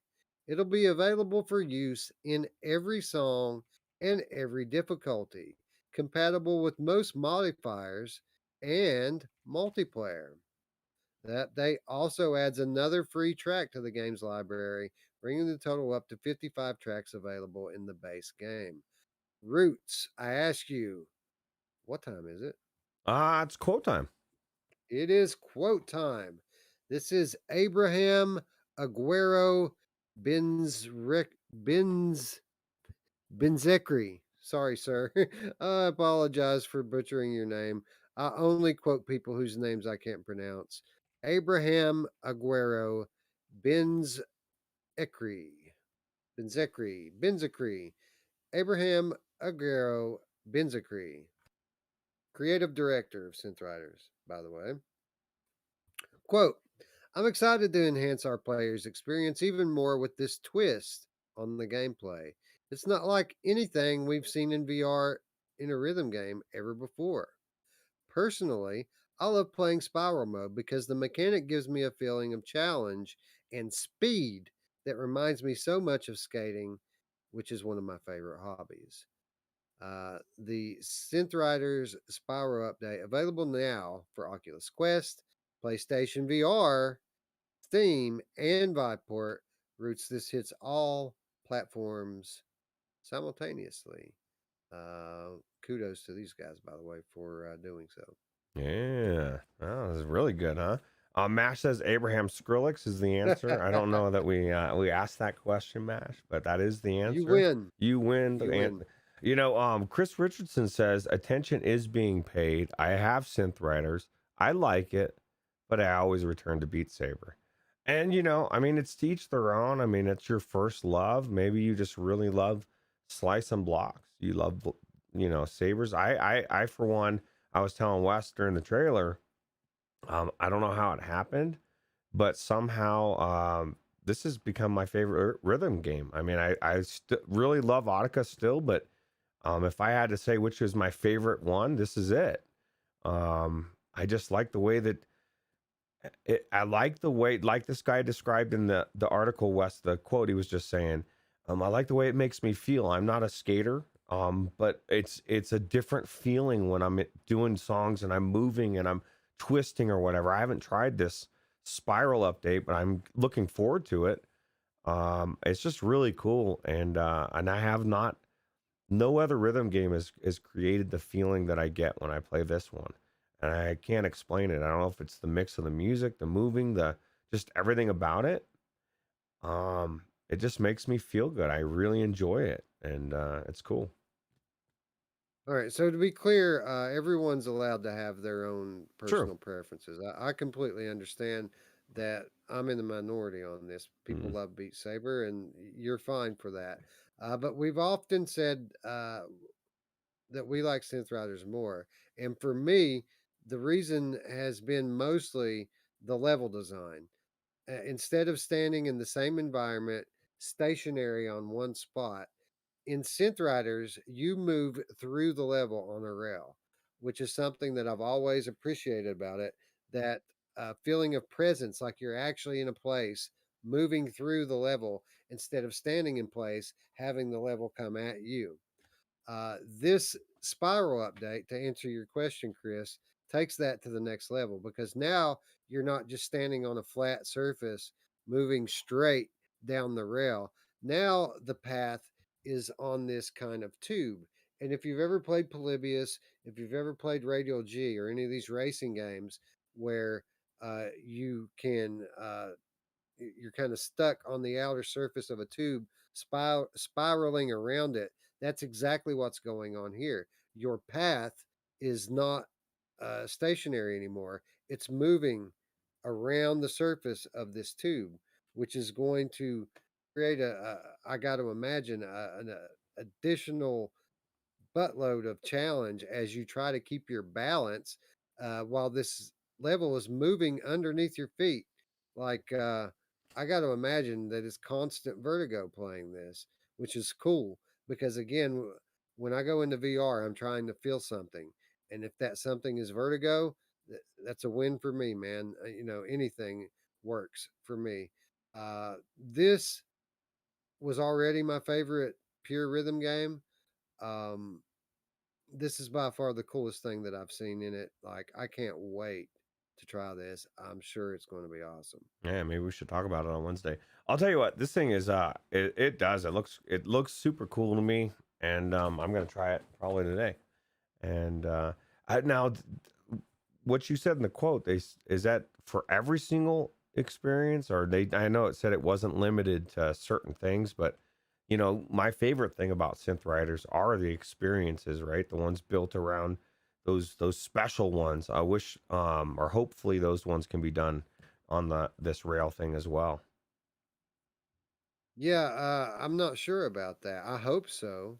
And honestly, even more so than that, I hope that they build new experiences around this because when you implement something like this, one thing is becoming increasingly obvious, and that is the same thing that we praise a game like Everslot for. They're obviously worrying a little bit less now about comfort, right? They're trusting people to be able to know their own limits in VR and giving us experiences that are a bit more intense than your out of the box typical rhythm game experience. They could potentially get super intense with this, especially if they develop like an experience around it where it's not being scored and it's all about taking in the atmosphere. I mean, they could get super fast and trippy with this and make pretty much, a Polybius rhythm game, which is like the dream for me. That's cool. Yeah, yeah, super cool. Not surprising from these developers, and I can't wait to try it. Definitely a recommend for me. I mean, in general, the game, uh, like I said, and this is one of the games where I feel like you're missing out by not having the DLC. It's not about the every song. It's about those extra experiences, and they do one per each one. And I kind of feel like you're missing part of the experience without the experiences. Yeah, so I'm definitely going to be checking this one out as well. If you want to talk about it on Wednesday, we can. Yeah, Um, I know where so that we have the month game of the month, but I think we could squeeze it in, right? game of the month, we're going to look at Hubris demo and Synth Riders. And we're going to give away 3 months of Viport Infinity. We're going to give away 3 copies of In Depth Unchained.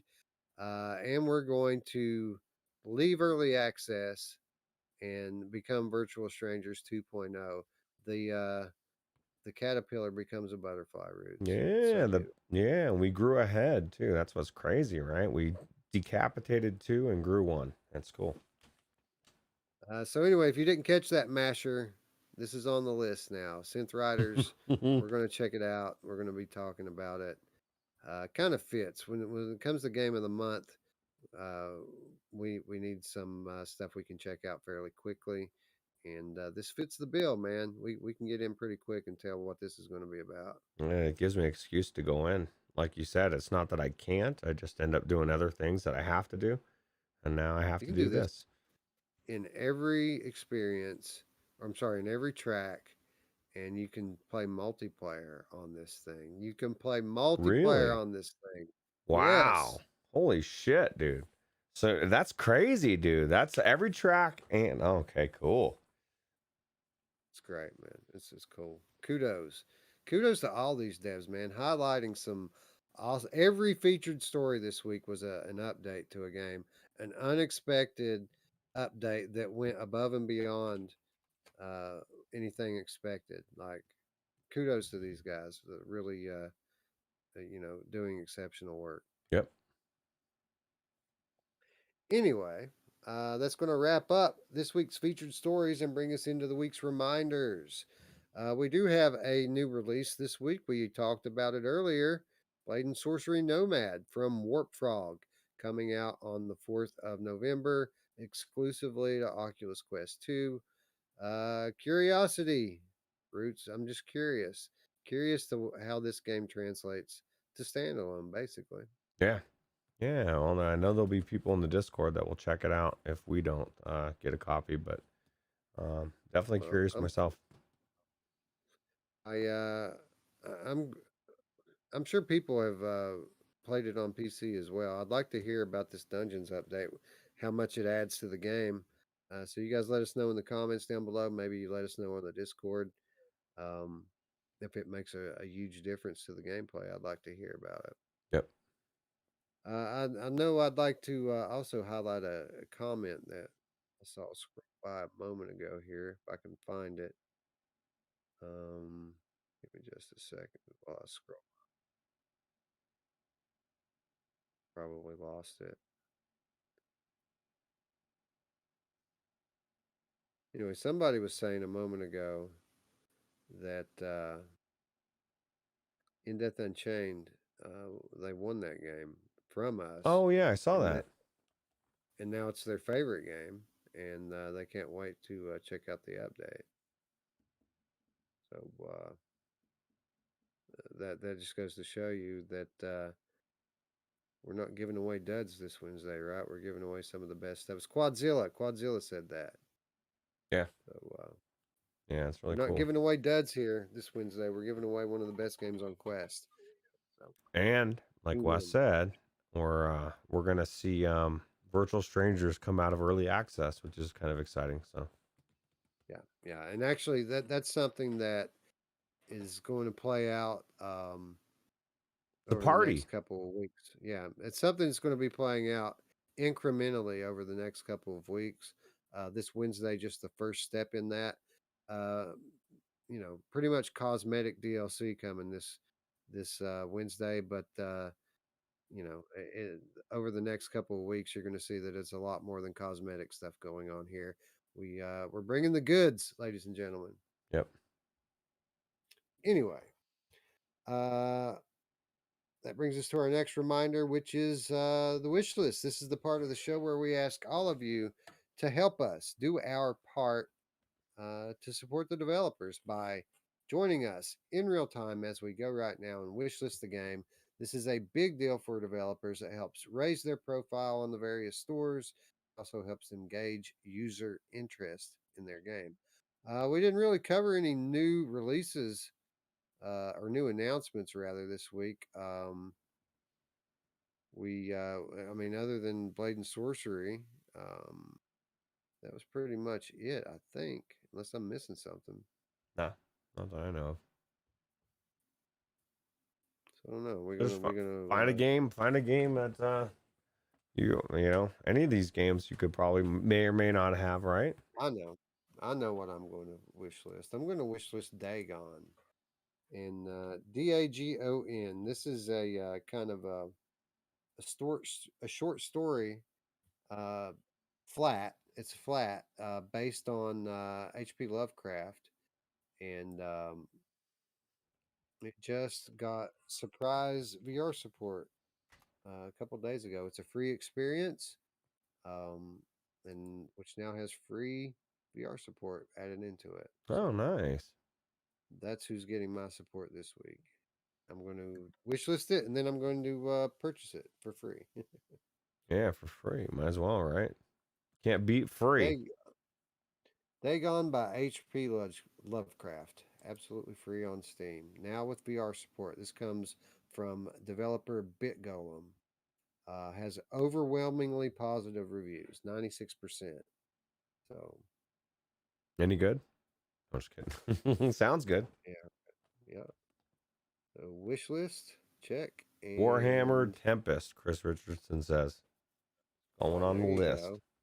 There you go. Good call, Chris Richardson.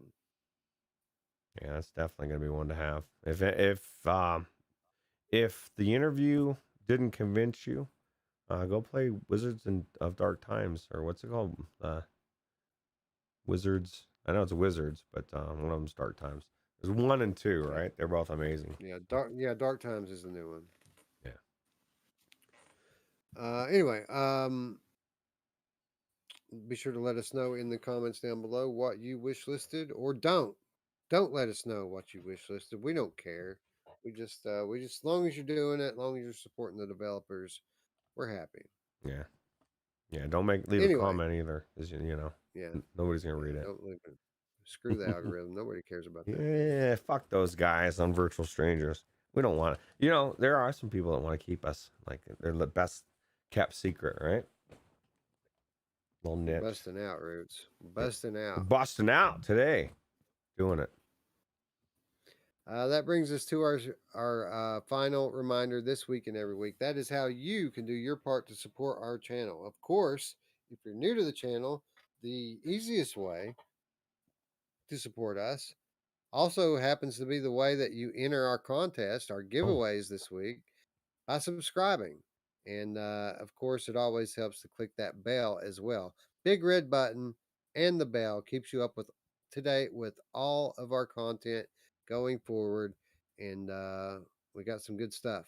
Good stuff incoming you're not going to want to miss. So be sure to hit the bell and the button if you haven't already. For those of you who have hit the bell and the button long ago and you want to do something a little extra to help us achieve our goal here and help us continue to build up this channel and this community, you can do just as our friend Chris Richardson here has just done and support us on Patreon, where for as little as $3 per month, you can gain access to our weekly show notes, you can get exclusive content and insider updates, all of which come at the low price of less than $1 per week. It's an amazing deal. And again, it goes to a good cause, helping us be all that we can be. So thank you to all of you out there who support us monetarily. You're about to reap the benefits of your support, and we're all going to grow together, and it's an exciting time. Dark. It's just sliding it. I mean, no, it's Diz. Sorry, Diz the Game Cat. Any word on Vertigo 2? He's throwing a 5 spot in there right at the end. I guess he's bringing in the train and the caboose at the same time. You know who else likes to be the caboose and the train at the same time, Wes? My mom! Diz, I actually watched a stream from Zalubo Productions the other day that was completely unrelated to Vertigo, but he did mention it, and he did say soon that it's coming soon. So it's still just coming soon, but it sounded like maybe a little sooner than before. I don't know. It didn't sound like it was far off to hear him talk about it. I wish I could remember what it was I was watching. It was something that was completely unrelated to his game that he was streaming, and I thought it was cool that he was streaming. And then he actually started talking a little bit about his game. So Oh, nice. anyway, I get the feeling that it could come in it really literally anytime. So um, let's hope so, right? Yeah, absolutely. Traveling Man says, not on my watch, Diz. I'm going to be the caboose. $5 throws out, and he says, do the money show for the after the fall. So there's a vote for money show for that. So I think that's definitely going to happen. Sounds good to me. Hey, we do take requests. If you're going to tip the band, then we take requests, bro. So Absolutely. And it's a game I want to play anyway. there you go. It's a win-win. Yeah. Ashley sliding in the chat says, "Oh, I missed the show." Well, guess what? That scroll bar goes all the way back to the beginning. Yeah, Lots to talk about. you're at the beginning. You got the whole Yep, thing ahead of you. exactly. Anyway, one more thing, and that is, of course, the Virtual Strangers Discord. You'll find an invitation in the description down below to our Discord, which is where we live. It's where we talk games, we talk life, we set up multiplayer, we argue about politics. We do it all on the Virtual Strangers Discord. We're one big happy family, dysfunctional, but happy most of the time. We invite you to join that family. The door is wide open. The link is in the description. Just take your shoes off at the door, please. That's how they do it in Poland. Yeah, it's just common sense, polite. Anyway, with that said, friends, I'd like to thank you all once again for watching for Roots. I'm Wes. We'll see you Wednesday, friends. Show up. Don't miss it. Yeah, you don't want to miss it. Bye now.